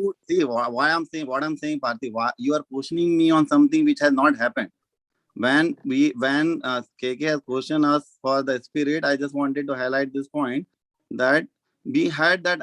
This is not, there is nothing wrong. 75 minutes is what written in the DCL rule book, that team can take 75 minutes to bowl the first 12 overs, right? So, and it was a hit. That day was a warm day, right? We go and see the live videos. We bowled those 12 overs within the 45 minutes. Okay. I just wanted to put this way. Satish, sorry to stop you because you brought up the point of timing, right? So Parthiv, why don't you share your screen or pull up the match statistics at the very bottom? Because the way I see it, the first innings ended in 123 minutes and the second innings ended in 123 minutes. No, what? Okay. If you go back and see, right, where the inning because again, Satish, sorry, one other point, the statement that I made was not for you. So when Parthiv was mentioning that when there are loopholes, teams would exploit it. So my comment was to that, saying that cricket is a gentleman's game. So, it's called gentleman's game for a reason, and it's not the loopholes for which we play the game. Yeah, so that comment was for a specific. I don't know who made that comment, not against you. I don't know who made that comment, but when I was representing, this is what my comment. Okay. Okay. We would have got the additional 30 minutes as per the DCL rule, but I did not want to disturb that pace. And at the same time, I did not want Harish to hold for a longer period of time because I know he was also. See, this is what my opinion. Again, how you take it is something I cannot control. Okay, this is what okay. My understanding. Yeah. And if you ask, if you were there on the ground till 12, have you ever thought that we are interrupting the game or trying to delay the game just to accommodate some scenario? Nope. No, right? It was not. The question was not about the timing. Right. I don't think, Satish, we are talking about timing. I think what we are trying to get at is the loophole in players leaving the field, and then whether, how many fielders should be allowed to field at that time, and what should happen when they come back. I think that's what we were trying so to... based on what I understand, when KK asked me that, again, I knew that 5.1 rule, and I was prepared to field with the 10th player. And when KK highlighted it, and I did not even had a single argument about it. I went at with the 10th fielder. And when Oni also left, okay, when Oni left, we again got the 10th player because the rule says the person who is leaving after first inning, completion of the first inning, does not make you play with the 10th player. For that, again, based on the rule, there is no loophole. There is no loophole. This is how we understand. And maybe we had a mail chain with you. More clarification. No, I think the one thing which I think again I have to clarify this. This is something which we are also deliberating is like when Satish was out for 12 overs or after 12 overs, so not for 12 overs, after 12 overs, and he came back after 12 overs of your bowling innings. That bowler should wait for the next 12 overs before he can actually bowl. And that's my understanding. 25. No, it is see what I'm saying. Again, I do not remember line-to-line rule at this point. Okay. Right. But what we remember, we had a discussion. Legend captain was also there. We had a brief discussion. We read those rules one time with the umpire, Karthik and Vinith. And then we moved out. Okay. We were not just jumping around with the umpire and ask them, you read the rule, you can understand this. And whatever call you will take it, we'll respect it. And he gave, if he wouldn't have given into my favor, it's not that I was short of the bowler. Okay. If you wouldn't have given, we would have continue our game accordingly. Right. Satish, I don't think we are taking away anything from the game. I think what we want to do is, these kinds of scenarios, we want to make sure, we put in those scenarios in place in the rule book so that there's more clarity, I guess. Because I think this is something which has never happened. I was just explaining before you got on the show, is we've seen people leave after, the first inning or even between the first inning or after in the second inning, but never come back to kind of either bowl or bat. They either complete whatever they want to do and go, and, they never come back. But this is a scenario where somebody's come back, and then what should happen, And also, Satish, just a couple of things, right? When I was mentioning about you fielded with 10 players, I said I did not have a clarity on it, so I did not even raise the question when Oni left, right? We did not raise any question. You continue to field with 10 fair and square. My question was to Parthiv, should the field with 9 or 10? Because I am not clear. That's for the futuristic games. Okay. That's the first point. And the second one was, in the past, when we had 11 players playing the game, not 12, when one fielder is outside in the dugout for say an X number of overs, for 2 overs, he cannot come back and bowl or bat for the next 2 overs. Similarly, here, the scenario is such that the player went out of the ground. He was not there for 25 overs in between the game. So what should we do, in the future games, in the playoffs, should he come back and directly bowl, or should he wait for 25 more overs? That's a clarification. Probably, yeah, more clarification. It will contradict one of the rules that DCL has a different. At KK we play for the FCC, right? In FCC, substitute rule is different. That's a different one. That's a different tournament. Just wanted to highlight. They have clearly specified somebody sitting out for so many overs, even on the dug area, they cannot come and bowl immediately. But DCL allows. Yeah, because we are playing with 12. That's a different scenario. Even in Michigan Cup, we play with 12, right? No, it's 11. No, for other FCC tournaments, sorry.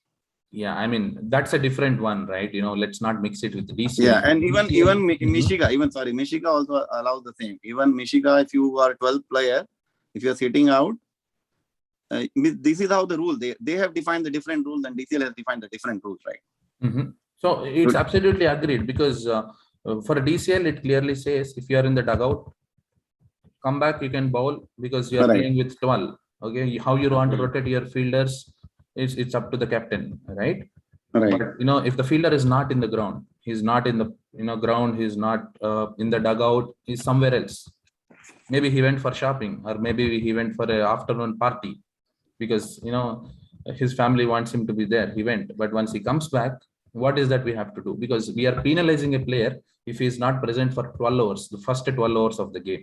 He's not allowed to participate in the rest of the game. Similarly, after 12 hours, if he is gone for 12 hours, should we penalize him to not continue in the game any longer? Or should we ask him, you went out for 12 hours, wait for 12 more hours? Yeah, even there are, again, I think whenever we are defining, again, a suggestion, we need to evaluate the reason also. Here we are critical because somebody is going and playing another tournament. But I have seen this where people have left for urgent care and came back because of some minor injury. They went to the urgent care and then came back to the ground to again continue. Absolutely. So what would be that scenario? Because the rule would means again we are thinking out loud. Okay, I'm thinking out loud. Yeah. So that is another scenario. You remember Anil Kumble has broken his jaw once, and again he came and bowled. He might not be on the dug area, right, for that particular point of time, but he again came and bowled. International rule allows. So again, whenever we are coming up with this rule, I think Parthiv has more responsibility here. Parthiv and the committee. No, I think so. I think we all want to, cover people who are in that scenario. But I think what we want to cover against is, people trying to, just basically have, one bowler or one batsman do his thing and just go. That is not fair to all the teams, because you're basically playing as a team. You're playing as a unit, and you cannot have like specialist players just come in and go out whenever they want to.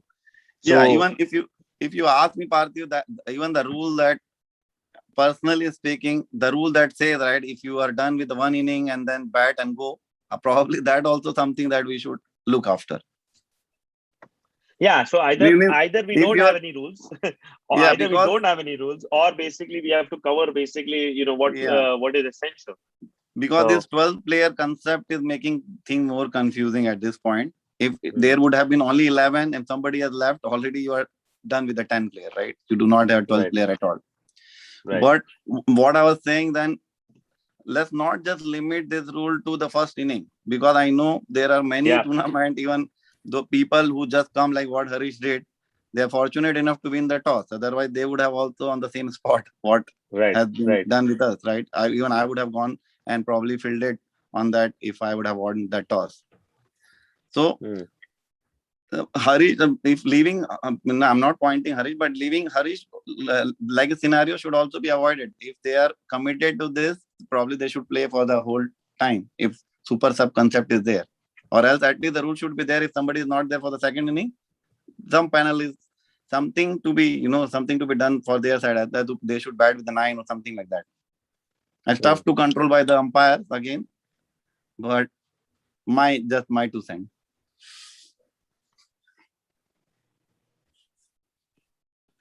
Yeah.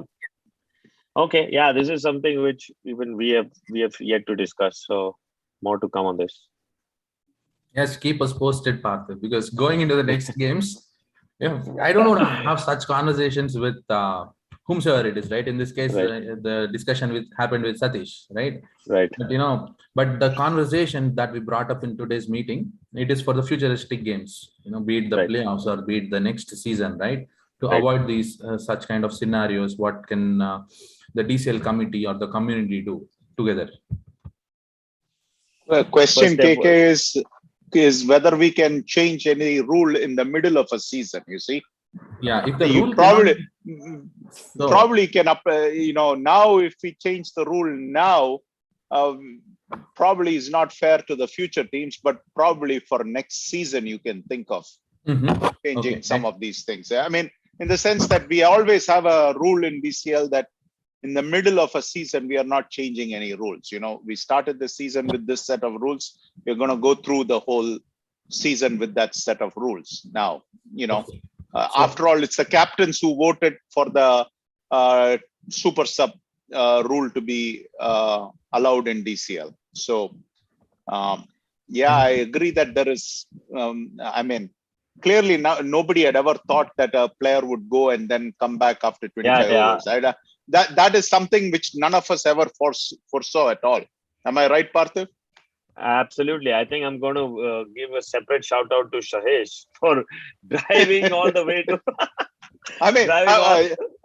You have to admire his dedication that he went all the way up to Heartland and then came back.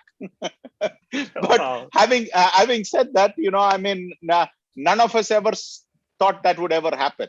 We thought that a player might be late to come to a game, and so we covered that rule in the rule book. But I don't think any of us ever anticipated that a player will play 12 overs, leave, then come back for the last half of the game. It never happened before in DCL, so this is always a first time. Viju, because I'm looking at the revision history of the rule book. The latest revision is on 5/11/21. It was originally written by Mubashir Nasir, and then in 16 the DCL committee, I think you were part of it, who updated it. Then it was DCL committee, Satvik and Ranjit, and this year it's the DCL committee. So now what I want to understand is, Parthiv, do you mind bringing up the rule book? The specific point of 20.2, I don't know how to interpret it. And because, what do we do if a player is not in the field for say 5 overs, right? Can he bat or ball once he comes back? You said 22? 20.2. It's in the page 22.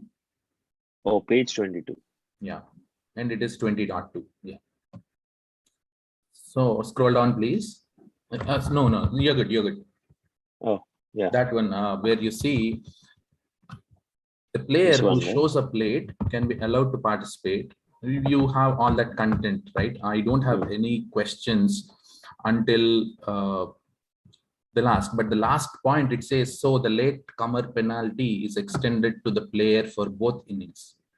So does it mean if the player is late to the second innings by 10 overs, he cannot participate for 10 more overs? How do we That's how I interpret. Yeah, because go ahead. Because if we interpret it the same way, saying that the player is late to the second innings by 12 overs, he cannot bowl for 12 more overs. Even in that case, the bowler is eligible to bowl only the 25th over. I think, KK, you're reading it wrong. When he says that he must wait for X number of overs, to bowl during their fielding, so the late comer is extended. What it's saying is, let's say a player right at the beginning of the game comes after 10 overs. So let's say his team is batting. That means he can't bat until the 21st over. Or 9 wickets has fallen. By the same token, since he came late for 10 overs, he shouldn't also be bowling in the first 10 overs when his team is bowling. That's what it's talking about. It is extended to the second innings also. Not that somebody has come in the second innings. If you have come after 12 overs, you cannot play the game. Go back and read the rule. You'll see. You'll say that if you came after the 12th over, I'm sorry, you cannot play the game. Yeah, it says in the same end of point. Yes. So that is the logic which is mentioned there. What you're trying to say is that, let's say that I came to the game late after 10 overs are done and my team is batting. I can only bat in the 21st over. By the same token, I cannot bowl in the first 10 overs when my team is bowling. Obviously, after our batting is done, I cannot stay. I'm Tammy Moni and I'm going to start with the new ball. Out of the question. You can only bowl in the 11th over. You have to wait that 10 overs. I hope that's pretty clear. I mean, that's what it means of extending it. Otherwise, what is the extension? No, I completely read it different, Biju, but you are the ones who wrote the rule book. So thanks for that clarification. Yep. But even in this matter, like I think we're probably going over, but so in this case, when Satish went out, he was out of their bowling innings for 12 overs, right? So shouldn't he not be allowed to bowl for the next 12 overs as well? That's the way I understand it, Parthiv. I mean, if he was not there in the first 12 overs, he should not have been allowed. It should extend to both innings, right? It should extend to both innings. All right. It's as simple as that. How many ever overs you missed, that many overs you cannot bat or bowl. So, but I mean, Gaba does bring up a point with regards to the super sub and things like that. Maybe you guys will have to. Right. And I think the right people to handle this is the committee. They'll have to analyze this from different angles, because I think once I listen to what Gaba is saying, a few other thoughts also popped into my mind, and I don't want to confuse anybody, so I don't want to bring it up. But I think the committee, that's one of the things which you do is you analyze things from totally different angles, and each person presents it, and then you try to make the best possible decision in the interest of the league. So I think this is a good point which has come up actually. Yeah. And Parthiv, I'll just take 30 more seconds. I want to give you a scenario. Probably in your conversation with the committee, it will be helpful. A player leaves after 20 overs. You might want to write it down. A player leaves after 20 overs of the first innings. He comes back after the 10th over of the second innings, which means he's not in action, not in the ground for 15 overs in total. 5 overs of the first innings and 10 overs of the second innings. Okay, and we have exactly 15 overs left in the game. So should the player be allowed to participate in batting or bowling in the next 15 overs? Or at what point is he eligible to participate? Is it at the end of 20th over, or is it none of the time? See, if the player, when you say that player is leaving after 20 overs, are they batting first? Yes. Okay, so let's look at the same scenario, right? At the end of 20 overs, one of the player leaves after he bats, and he comes back after 10 overs of their bowling. Right. So he's not in the ground for 15 overs, not in the dugout, not in the ground for 15 overs. So should he wait for 15 overs, or should he just wait for 10 overs more of the second innings? I think my logical would be you should wait for the 10 overs, because 20 overs when he's batting, it doesn't matter his role completion. I mean, he's done with his role. So the 5 overs which are left for batting, his team is when team is batting, I think they have more flexibility of the players being in the dugout or not. When you're bowling, then it's a different scenario altogether, because the fielding, there's fielding, there's bowling, which comes into play. When can you bowl? When can you bat? I mean, when can you how long can you field?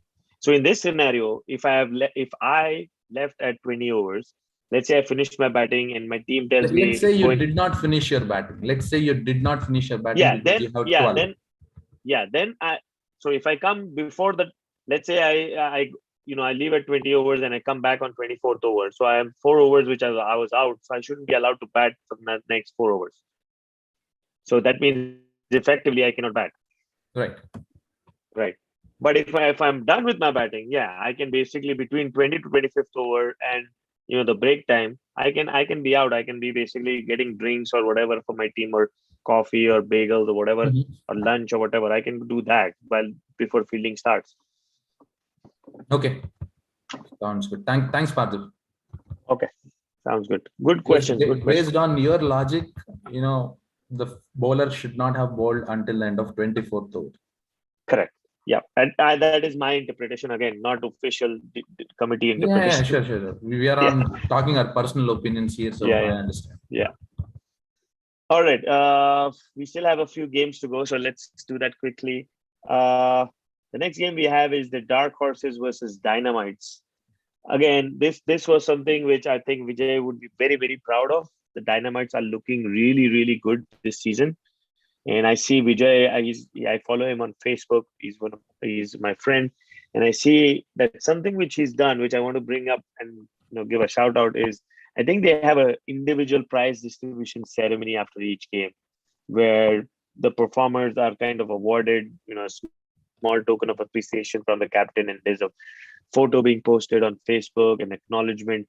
And I think that is something which is great to see, great inspiration for other teams and other captains to follow. Appreciation always works wonders. And I think in this case for Dynamites, it's really working well. I think this is probably the best I've seen Dynamites play in the long DCL history that I've seen them. They've always been a good team. They've always been here and there, but they have lacked that consistency. This is probably the first year that I'm seeing Dynamite so consistently. They have lost a few matches, but they have most probably more impressed than not impressed, and very rightly they stand here on number 3. And then this game against Dark Horses, knew that was going to win, but this is more promising than we thought. And Pankaj, again, Dark Horses are going below, keep going, through their lower and below their trajectory of performance. They keep falling below their expectations, and I think next year is definitely going to be something where Pankaj and his team need to sit and figure out like what is it that we need to start doing. If we have to compete, otherwise, this is going to be a sorry tale for Dark Horses over and again. And it's hard to believe that Dark Horses have gone to this level, considering that they have been always a good team in the past years. But all in all, I think great win for Dynamites and Shanmugan, and he keeps Dynamites ticking over. Anything you want to add, KK? I mean, this was a completely one-sided affair, and it sums up Dark Horses season. And one thing I want to say to Pankaj Vach is that if you are the smartest guy in the room, you're in the wrong room. That I think that's something which we've talked about, is like, unfortunately, like he's the only performer and he's the only one carrying the mantle. Otherwise, there's no performers or no one putting the hand up. Yes, and as we saw, AR Phantoms and Dark Horses are the two teams that haven't won a game this season. Right. But hard luck to them. Hopefully, we don't know if they're going to have the team next year or not, because 9 out of 9 losses. Yeah, they definitely need to think about some strategy, which may not be, just talent, but something other than that, merger, acquisition, those kinds of things as well. All right, next game was pretty interesting. Although GLCC won it, at one point of time, it was like I was, really, really thinking that GLCC are going to mess up and Punjab Warriors are going to bring a surprise here. Ultimately, I think the last wicket got GLCC through. I think Ankit Patel and Satish Tyagi, I think they both somehow were able to scamper those runs. If you look at that, they were 9 for 82 when Pradeep Kalmat got out.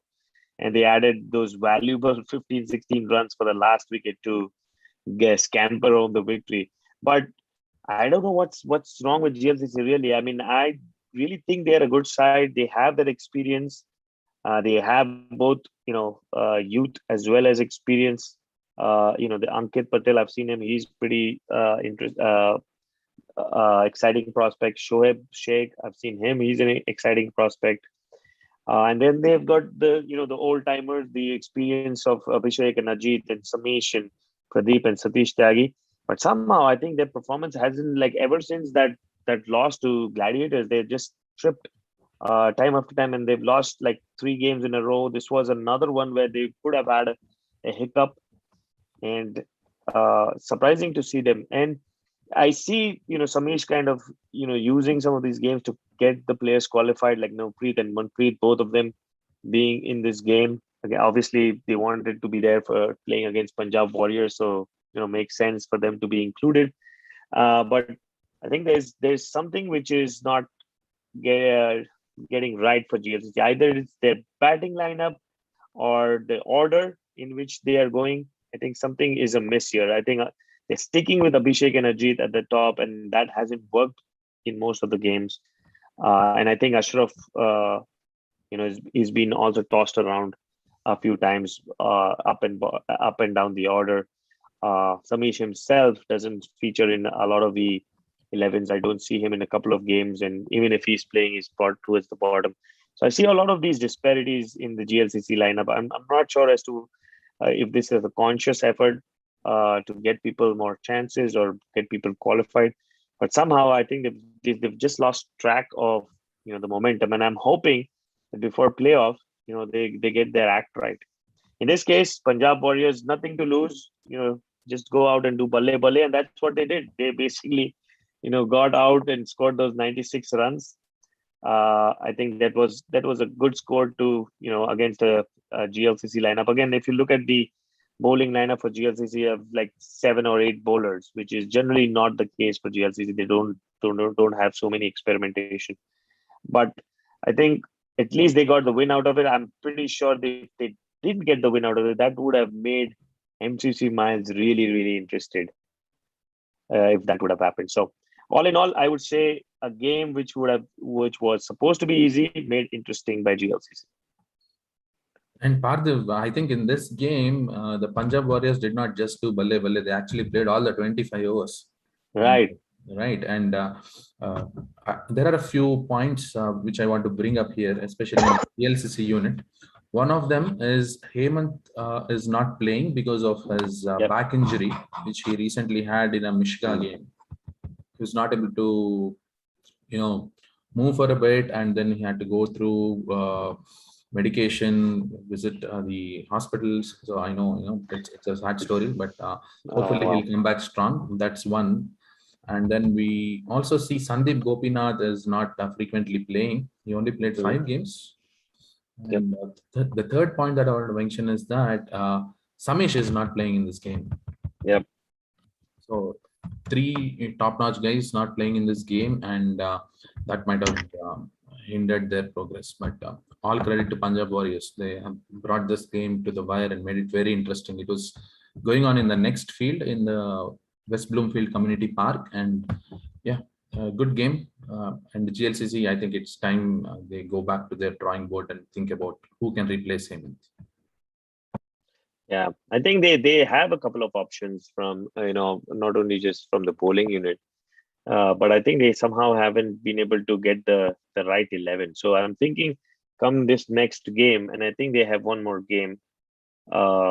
I think they should be getting ready for what their ultimate lineup is going to be. So Canton 11 versus GLCC. This would have been a a very, very important game had GLCC lost this game, because I think that would have made MCC Miles go up, and Canton 11 would have a chance to have a shot at playoffs if they would beat GLCC. But now, with the GLCC just basically getting across the line, Canton 11 are all but out.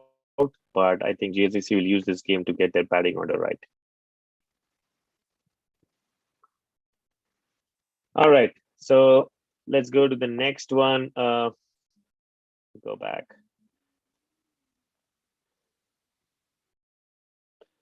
All right, next one we have is the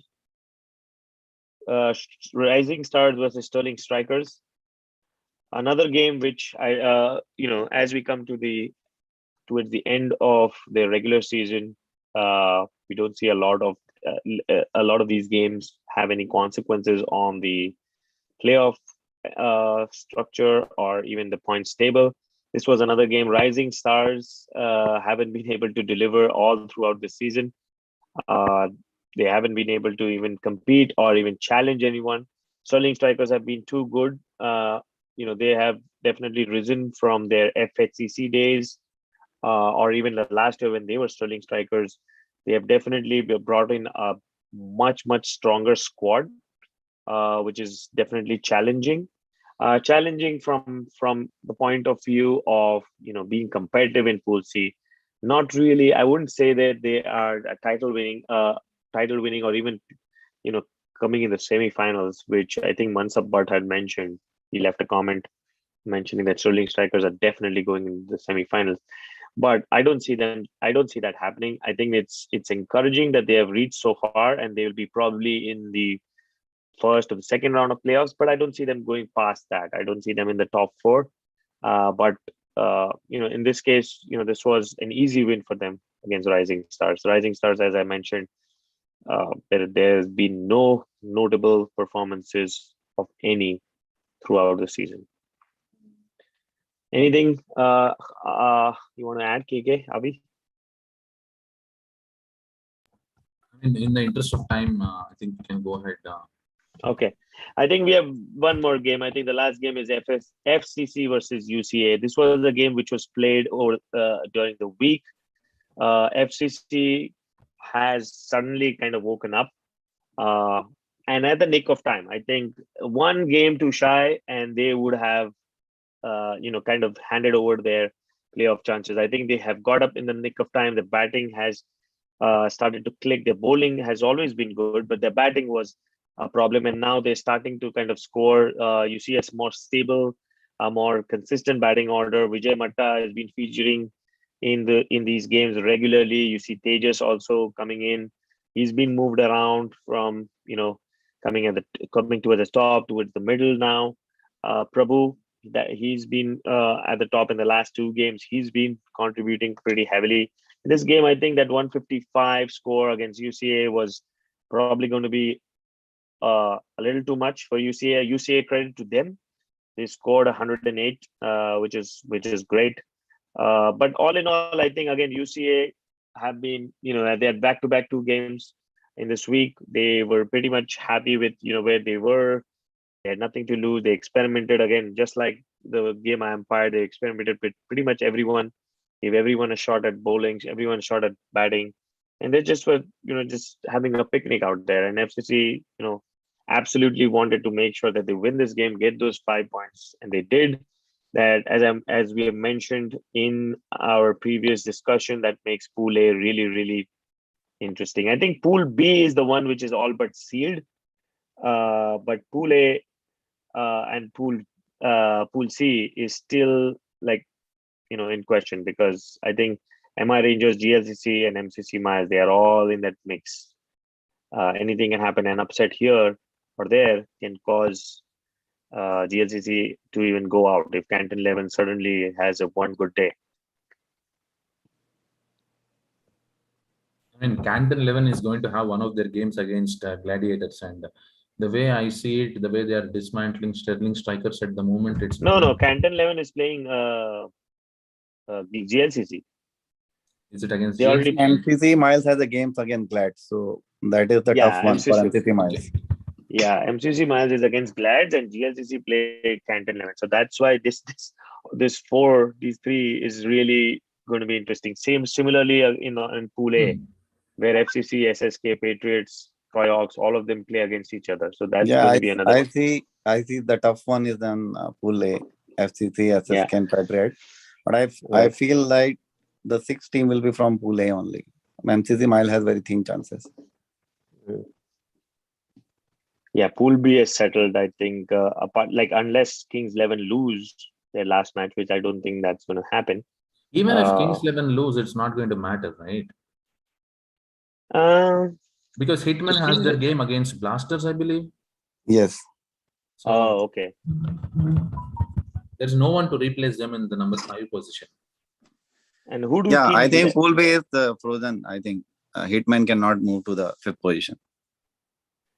Who do Kings 11 play? Spartans. Okay, so that should be a victory for them. Yeah. All right. I think the next segment we have is the predictions. Do you have it? Do you have that? Good. Parthiv, before that, we also have the star performers from the previous weekend. Yeah. Do you want to share that slide? Do you have the slide open? I don't actually. I only Satya have it on my phone. Okay, I can bring it up. Okay. Oh, you can use WhatsApp on your laptop? Yeah, you can use WhatsApp on the laptop, right? Yeah, I know I can, but I've just never done it actually before. Oh, that's really convenient. It's like the old Yahoo Messenger, you got chatting on it. All right. I'd love to pretend like I didn't know what Yahoo Messenger was, but no, I do. So I was about to say that Parthiv is giving away tips to predict his age. Yeah. All right. Yes, I think we forgot the top shooters of the week. Hari Palava, obviously, that Canton 11 innings of 65, totally decimated the opposition. 65 of 38 balls with two sixes and 5 fours. And then Deepak Giriappa, his innings against Brownstown, where he took on Mansab Bhatkar, 52 of 71 balls with 3 sixes. So congratulations to them. And from the bowling side, Raza Ali and this dude, he has been featured. He's been always in the feature. He's always amongst the wickets. He got 6 wickets for Sterling Strikers. I think this was the game which we just were analyzing against Rising Stars. Yep, Rising Stars. Okay. And similarly, Anush Kumar. That I've seen this guy, and this guy is really good in bowling as well as batting. I think he's definitely one to look out for. He's a real talent. Yes, he's a real talent. Yes. Yep, I saw him bat the other day against Punjab Warriors, and now looking at his bowling, definitely a talent to look out for as MI Rangers progress, or even in the next year or so. For sure. Yep. Also has a good head on his shoulders, has the right mix of aggression as well as intent. So I want to add something here. It's just not about his talent and the intent. He's a team player. He's a captain's dream player, because you send him to bat at number 11, number 1. You give him bowling. You don't give him bowling. You put him in the dugout, or you ask him to field on wherever position you want. He will do that. Right.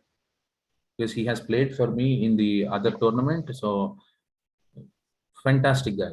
I mean, it's very good. And he looks pretty fit. I mean, I saw him. He's young and looks fit, and he's got a lot of years to go.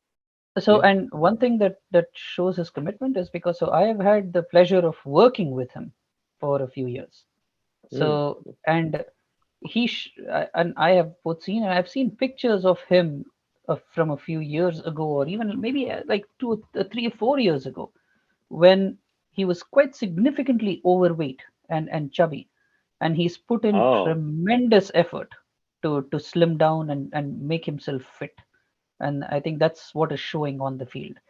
So yeah, like Vamsi said, very nice chap, a great bloke to work with, and a lovely bloke on and off the field. So very happy to see his name there amongst the achievers. Yeah. All right. So our predictions, our analyst predictions, sponsored by Green Sapling, eco-friendly dinnerware, shows you that I still lead by 5 points. Slim lead, but I've been consistent. I think that 5-point lead has been staying from the last 2 or 3 weeks. So, and I don't know, like, I wanted to ask last time, is this prediction going to be reset in playoffs, or is this going to continue? Is this regular season predictions? Because so you guys are all having conflict of interest. So if I can add something. Yeah. Go ahead. Yeah, yes. Cut it down at the end of the league stage and start afresh from the playoffs. Yes, Kev. That's what I was expecting. So if that is the case, then all I have to do is just match Avi and Vijay. And that's my opinion. Avi and Viju and Satya, don't gang up and beat me. But the tough one will only start when the playoff will go, right? Exactly, right? Yeah, that's when you don't know how the games will go. Yeah, so. when in fact, fighting. I think the playoffs, I think, I mean, even the regular season, I think some of the new teams, it was very difficult to predict, really. Like, it was like, I don't know who's going to win. It was, playoffs, I think a lot of will depend on, who your favorite is, I guess. I don't think there is much of, Parthiv, I'm counting on you picking GLCC every week. Because GLCC was your favorite.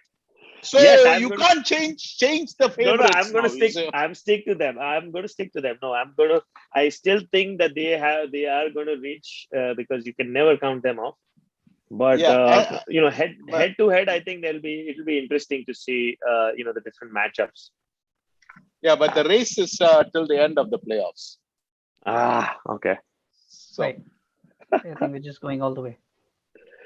Okay. Or there is another way you can do it, Parthiv. If you want to continue the same points for playoffs, have 2 points for each game so that the gap will narrow down. I agree with you. I agree with you on the on that, Vamsi. I have no issues with that. The only don't say things to make me catch up with me. There should be a higher weightage. There should be a higher weightage for the playoff. I agree with you because it's a playoff game, so double the weightage. But now this comes back to, remember, we have this discussion with Gaba. We can't change the rules in the middle of the season, kind of a thing. If you had to have that, then you probably should have mentioned it even before the contest ever began, that in playoffs, double the points. But I think that's a good point which we can take to next year. That's an excellent point. Yeah. Next year I have all sorts of different techniques. I mean, you can do the golden ball prediction where you can double up. You can choose which week you want to double up. Those golden ball prediction. So are we then going to end up having some spot fixing in DCL as well? You try and call the guy. No, I was just coming with a name. Basically you can choose which week or which game you want to double up, or double up or lose double. You basically lose or have negative markings or something to that. Make it interesting. Oh, okay. But yeah, we'll just. I was just wondering if it's going to be like the third ball of Avi's first over is going to be a 6, and then you call me the night before the game and say, "Bro, please help me out here." Anyways, so so next week is the long weekend, so we don't have any games. So we don't have any predictions to do. I think we just have the one game, right? Who's playing? Yeah, I think the 2 games which are currently, I think we already predicted. There's Raptors, Thunderbolts. I think that is also going on. So just to give you an update, Gladiators are all but done. A massive 156 runs still to get for Sterling Strikers. Oh. So that I can even say what Viju is going to say. Oh my God, Hardeep Singh is even bowling now. Oh my God. That is true. Now give him keeping also. He's having such a great tournament, such a great time. I think he'll probably do everything. So just and then I think the other game which is also was going on, or maybe has ended, is the Raptors Thunderbolts game. Yes, that's ended as well. Raptors 10 wicket victory, so that basically confirms their position. They are probably in competition with Thunders for that top spot. And I think that were the 2 games, and then UCA FCC that already got completed. And then Punjab Warriors and MI Rangers, that also got completed. Sterling Strikers Gladiators is currently going on, so we all predicted right. So I don't think there is any game which is, let me check if there is any game. Did we already do Dark Horses versus Patriots? That's the only one scheduled for this Saturday. Dark Horses Patriots. Yes, we did. We already did. Okay, perfect. Yep. We are all Patriots. Vamsi, do you agree with us? I'll go with Patriots. Satish as well? Yep. Yeah, I think so, right? Yep. Okay. So I think next week is going to be interesting as the regular season ends, and I'm pretty sure after the regular season ends, we'll probably have a segment where we'll talk about playoff teams and their chances, and who we think are going to be the matchups we should probably watch out for. So because even though we won't have the schedule, but I think we can basically after September 11th we can see the standings and predict the matchups ourselves. We can do our own competition. Yeah, for sure. The way I see it, Raptors are going to end up as the top spot, right? Yeah, because their last game should be an easier one. You mean the top spot in Pool A? Like that? Oh, Pool A. Oh, okay. Yeah, I think the top spot overall, I think probably is Grads. So they are going to be the number 1 seed, and I think that will be followed either by Legends or Raptors. I think depends on the next weekend games. Or KRCC also has a chance. So if we beat you guys, KRCC has a good chance to go top. I think the last time we played against each other, Parthiv, was in 2017 in the Novi Cup, where you abandoned the final. And before abandoned that, the final. Abandoned? Why because you were playing a game against Thunders. Okay. Oh yeah. Oh yeah, that was together at the same time. Right. Right. Before that, the outing was in 2016. It was Parthiv is hoping for a return of the favor from you, I guess. That I think 2016. I remember that was when you were in FCC, right? 49 and 42, the low scoring game. Right. That was an unbelievable game. Yes, and the only time a team gave you a scare to not finish unbeaten, right? That was the season that you was went a unbeaten. very close game, and I remember after the game we were thanking Panna to get us close to that game, because he basically he was doing his role, but in the end it actually was helping us. So we were all thanking Panna that you actually got us back in the game. I think he was the reason we even played those 25 hours and we got close to that bonus point. Right, that is also true. Yep. All right, yeah, it's going to be an interesting game. Definitely looking forward to that. But we'll come with a relaxed mindset, since it's definitely. I mean, points do matter in the standing, but coming into the playoffs, having it secure, definitely helps us to play with a lot more freedom. But that game is after 10 days, Parthiv. Stop thinking about it. I know. Let's enjoy the long weekend. I hope everyone has a great long weekend. It's the end of summer, start of fall. So let's hope everyone has plans to get out one more time before it starts getting a little chilly especially evening. I think today was a little chilly, but hopefully everyone has a good long weekend. Yep, likewise. Yeah, Parthiv, great job helping the show today, I think. And KK, thank you for joining. It was a real pleasure. Just want to Satish take as well. another second. Sorry. Please, no, go ahead. Is Vijju still around? He is still. He's always around. He's he's very much around. He's on mute. But... He's on mute. He's watching the game, but his ears are here. The game is done. Yeah. Oh, the game is done. So he should be. I'm actually watching it on the big screen, sitting in my basement. So just wanted to add, because I followed the Vijju's challenge to Yogi Bhai. Tell me. Yes. Is Yogi Bhai man enough to take the challenge? No, I'm just Yogi Bhai is the 15-year-old Yogi Bhai willing to take on the 50-plus-year-old Viju? Tell me that. I'm going to run backwards. And I'm going to win that race. Okay? Here, you watch it. I'll be running backwards. And I'll be touching this thing. I'm telling you, Gaba. I'm telling you, Yogi Bhai can run, but the last 5 yards, I would have taken such a big lead, but I'll be running backwards. Viju, just let me put this way. I did not talk to Yogi Bhai, obviously, but I think Yogi Bhai might come with one additional condition. That race will only start after you both are down 3 packs. What is that? After what again? After 3 pegs. Both are down after 3 packs, the race will start. Oh, 3 pegs. Bhai, I don't drink. That's the problem. I can have 3 pegs of Coke and Yogi Bhai can have 3 pegs of what is that? I think Yogi Bhai only drinks Blue Label or whatever it is. No, I did not know, but yeah. You can still stop Viju. Yogi Bhai will fly. The way to stop Viju is... You know what is going to happen, Gaba? I'll tell you exactly what is going to happen. When Parthiv says, get ready, set, go, and he fires the gun, Yogi Bhai will attempt this big move and he'll pull his leg. And then you know what is going to happen? In the olden days, you know, what happened here? In the olden, can we go to that gallery view so that, all right. In the olden days, Gaba, when a princess used to go from one place to another, there used to be something called a palanquin, all right?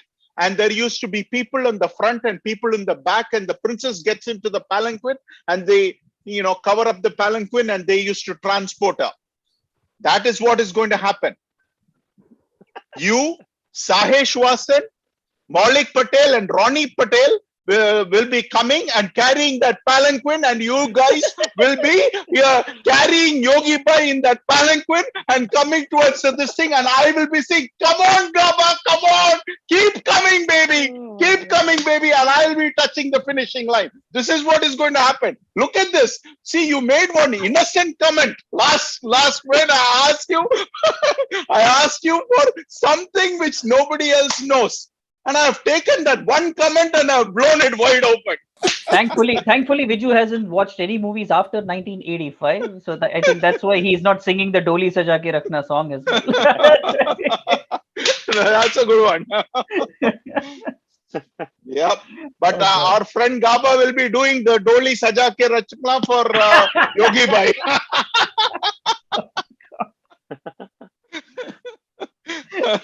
No, but this has been great, guys. I think two of the best people that we can have on this show. Really. No, I enjoyed last week so much that I felt I had to continue it this week. You see, even though I couldn't attend the show for the most part, but you know, Gaba gave me an opportunity, and it is you know, in India you have these auto rickshaws, right? Those guys, it's a 3-wheeler. If they can get in that first wheel in, somehow the whole auto rickshaw goes through, you know. That's the same thing, Gaba. What you have done is you've given me a tiny opening, and I'm driving this Mack truck, and I have rammed the Mack truck through that tiny opening. No, I think, but I put it that way actually. When I play with Yogi Bhai, right? When I see him, when I imagine myself on his age, he is actually very energetic on the ground. I'm not sure how long you have played with him, and by when, till what time. But as of now, I'm playing with him, and he's very energetic on and off field, and he does, you know, way beyond that I could do at that age. Did you see his keeping 2 games ago? You guys were playing. That was excellent keeping. Actually, I have to admit that. All right, he did actually a great keeping. One catch that he. The only thing is, Gaba, I don't understand how you guys keep dropping him, man. You guys keep dropping him for all the critical games. This is the first game he was not playing, and he was out of town. No, I am not buying all this yada business. Otherwise, he would have been definitely on the ground. Even though he is not playing, he always come and support. So that is not the. Gaba, when legends play, Belamakonda should play, and then 10 other guys can play. Same thing with KRCC. I know my friend Maulik Patel may not agree with me. I care 2 hoots whether Maulik Patel agrees with me or not. As far as I am concerned, the Yogi Bhai is KRCC. All right? I mean, he's doing everything else, right? So give the man his opportunity. You know, everybody else. If 10 other guys can't get the job, or 11 other guys, in fact, not even 10, 11 other guys can't get the job done, don't blame Yogi Bhai for that. You know, it's as simple as that. So no, I think that is not the case here, because he is the guy who, you know, decides most of the time the team and all. So he was definitely out of the town. He was attending one wedding in Canada. He was not even in US. So he was, otherwise, even though he's not playing, he was unfit on the Brownstorm game. He was on the ground. He is always on the ground. That's what I'm saying. Energy, nobody can match. At least in KRCC. I know you can match. You probably can match, but from our side, yeah. Just it was curious, nice chatting you, Ju. just curious, Satish, what team did Yogi play for before you guys officially Eagles. formed KRP? Oh, let me give you a history. He used to play for Eagles.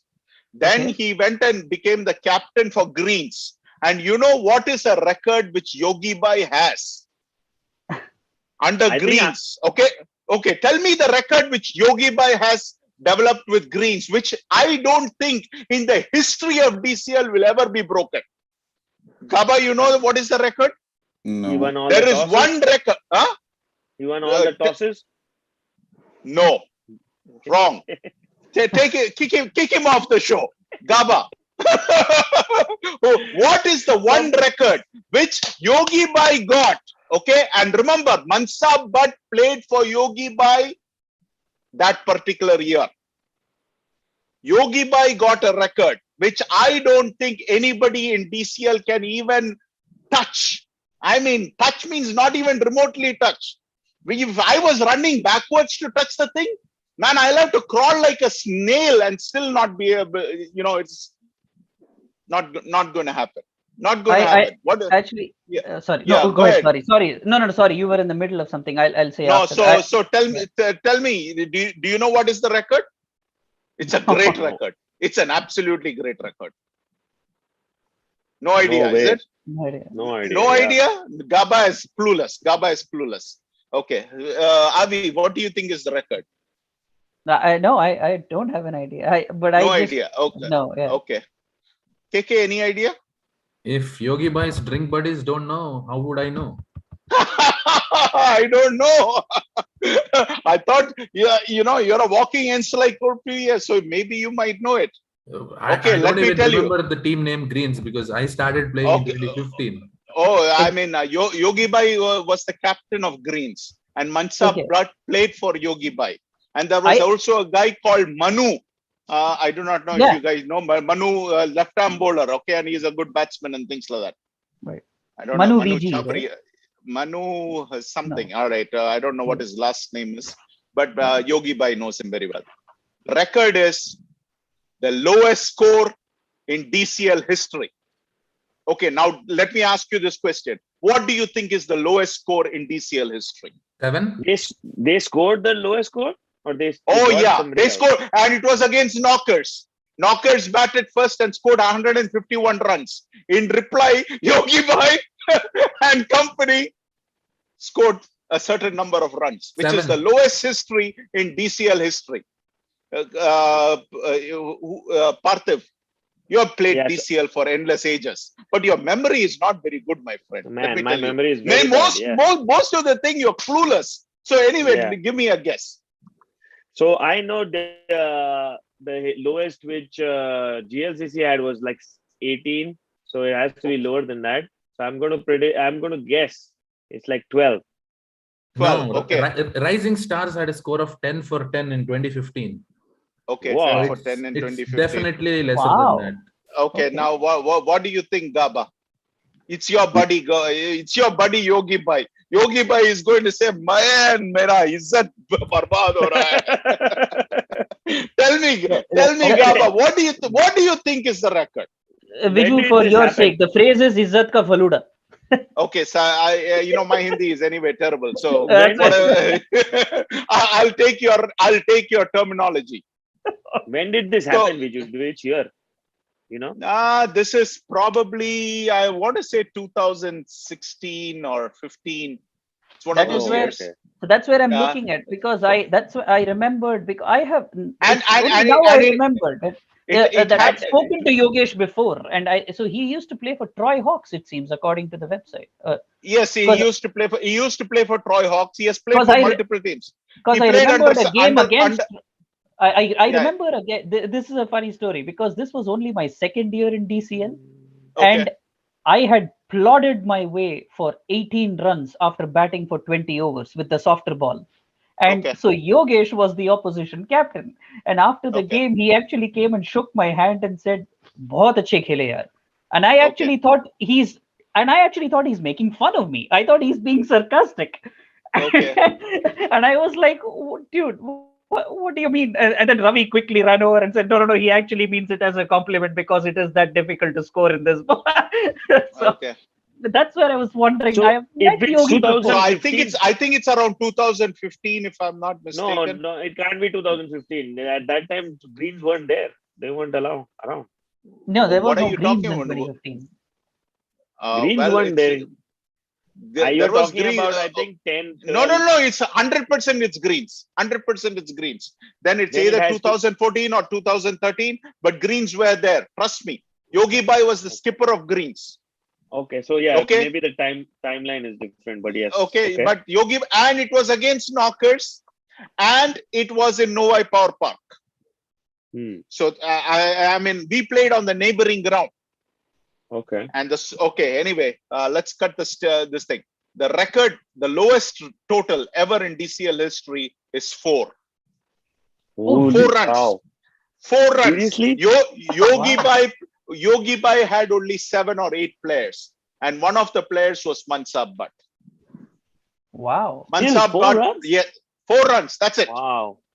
Yep. But it is And not. our knocker friends won the toss and they batted first and they scored some 152 or 155.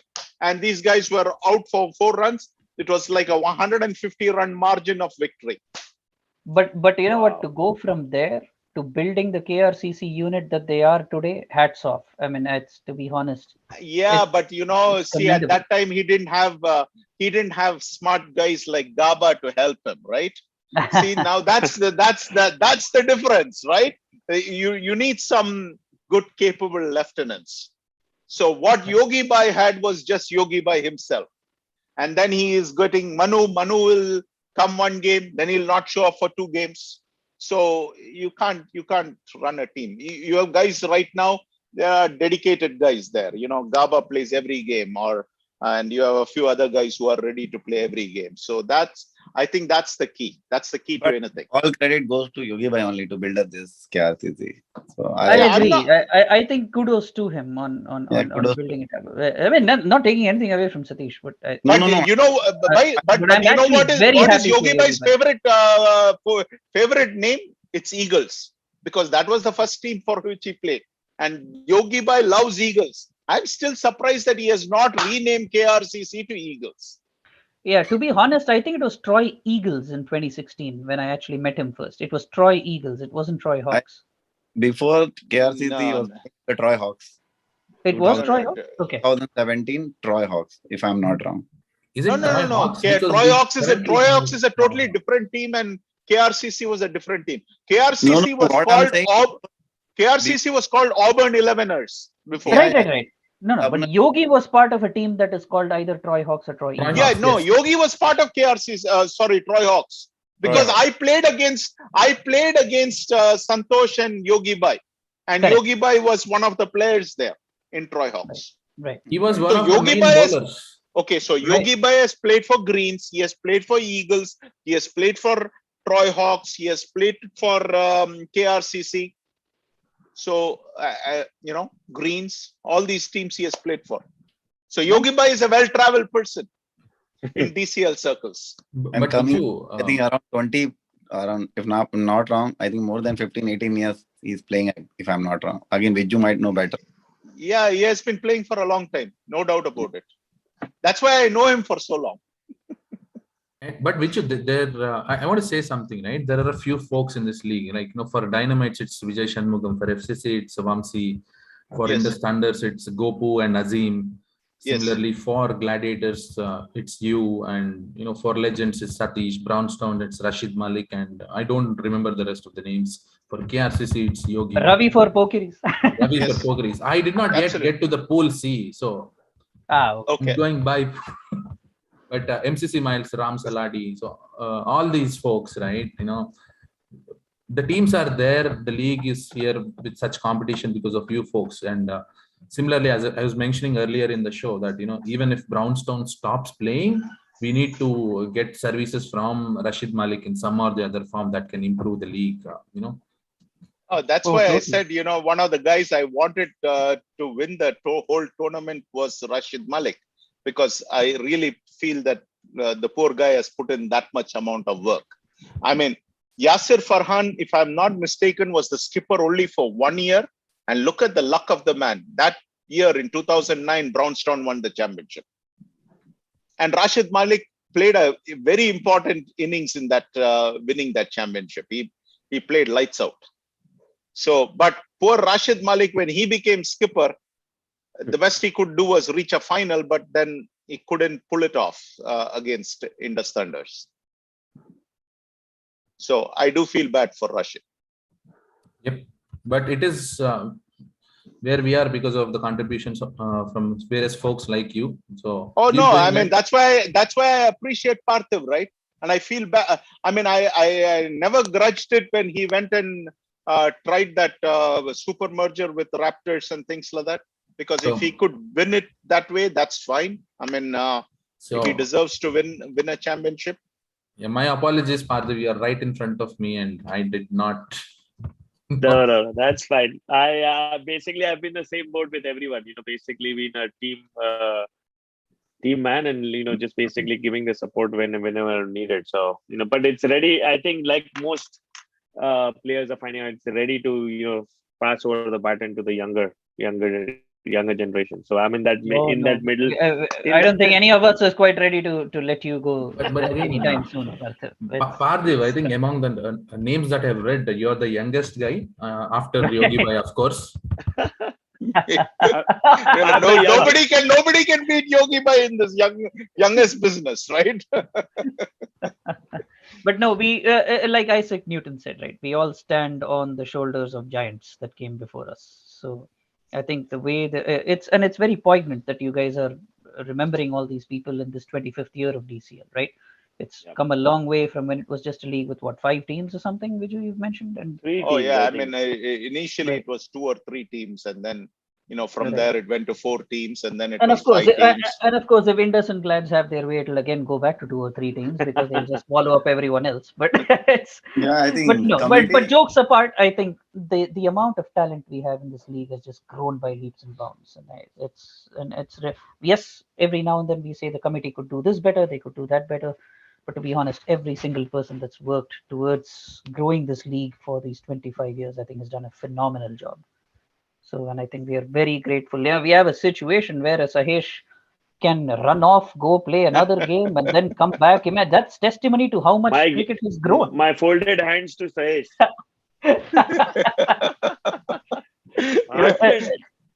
Because I've heard stories like this from people in Mishka, where they'd be like, oh, we would just go be grocery shopping, and we'd look at another guy who probably looks like he's from somewhere in the subcontinent, and we'd be like, please, bhai, game hai, aajo, can you play? We'd love to play. And from there, it's gone to a stage where we are running off in the middle of one game to go play another game in another league, and then come back and then giving fodder for us to discuss on this show. Cricket is just unbelievable. So right yeah, now. It's just unbelievable. Yeah, and even a guy like Hari Parankusam, I mean, he has consistently developed good. This year again, right. Give those guys credit. I mean, those guys did make the league what it is. But I remember a young Parthiv Mehta when he came on the scene. I mean, he shocked the GLCC. I mean, it was a 6-wicket haul, if I'm not mistaken, Parthiv. Yeah. I mean, he was unplayable. He was unplayable, and GLCC did not know what hit them. I mean, they were the big team at that time, and boom, just like that, crushed and busted them up. And that's when I first heard the name Parthiv Mehta. So, I mean, from that time, he has been consistently playing DCL all these years. So, I don't know. I have warm memories of many of these guys. So, if Satish, Gaba, and Vamsi is enjoying the fruits of the labor, I think it's also, as Vamsi said, many of these guys had a big role to play. So, all credit to them. Yeah, and I think what I was just mentioning, committee should do something because the 25th year to recognize such people who are still around and playing. Totally. If it can be, recognized, this is the right time. Yeah, you identified a good problem. Now, here is the problem. how is Parthiv Mehta going to push that in the committee? If he it's the entire committee. The remaining committee, man, you want some award, so you're pushing this. So this is, I think, honestly, this has to come from outside. So maybe the media has to push it. Maybe people like you will have to bring it up and say, hey, we need to recognize some of these guys, whether it is a Hari Parankusam or a Parthiv Mehta. One of the ideas we had floated even last year was the induction of Hall of Fame. Basically, not for the 25th year, but kind of an ongoing every year basis to recognize some of these players every year, and kind of just like how baseball or basketball or any other sport has, every year they induct people into the Hall of Fame, right, to kind of give them this honor of service to DCL, performance in DCL, those kinds of things. That hasn't material because this COVID came in between and all the plans got haywire. But we were thinking about how to nominate people, what would be the criteria, those kinds of things. So that was in the plans. And the, what is that? A Heisman Trophy, if you look at it, they have a pretty good this thing in the sense that all the past Heisman Trophy winners vote for the next upcoming Heisman Trophy winner. But yeah, I mean, I do think that many of these guys deserve recognition, either as a player or as an administrator or as a person who just brought value to the league. Take a Chandra Anavarapu. He was not a good player, but the man has spent lots of money, of his own personal money, in trying to promote DCL before it was very popular or any of those things. He brought about DCL night. So I do have a lot of respect for many of those guys, but it's a good conversation to have. And we are looking at two future bright lights in the form of Satish, Gaba, and Vamsi.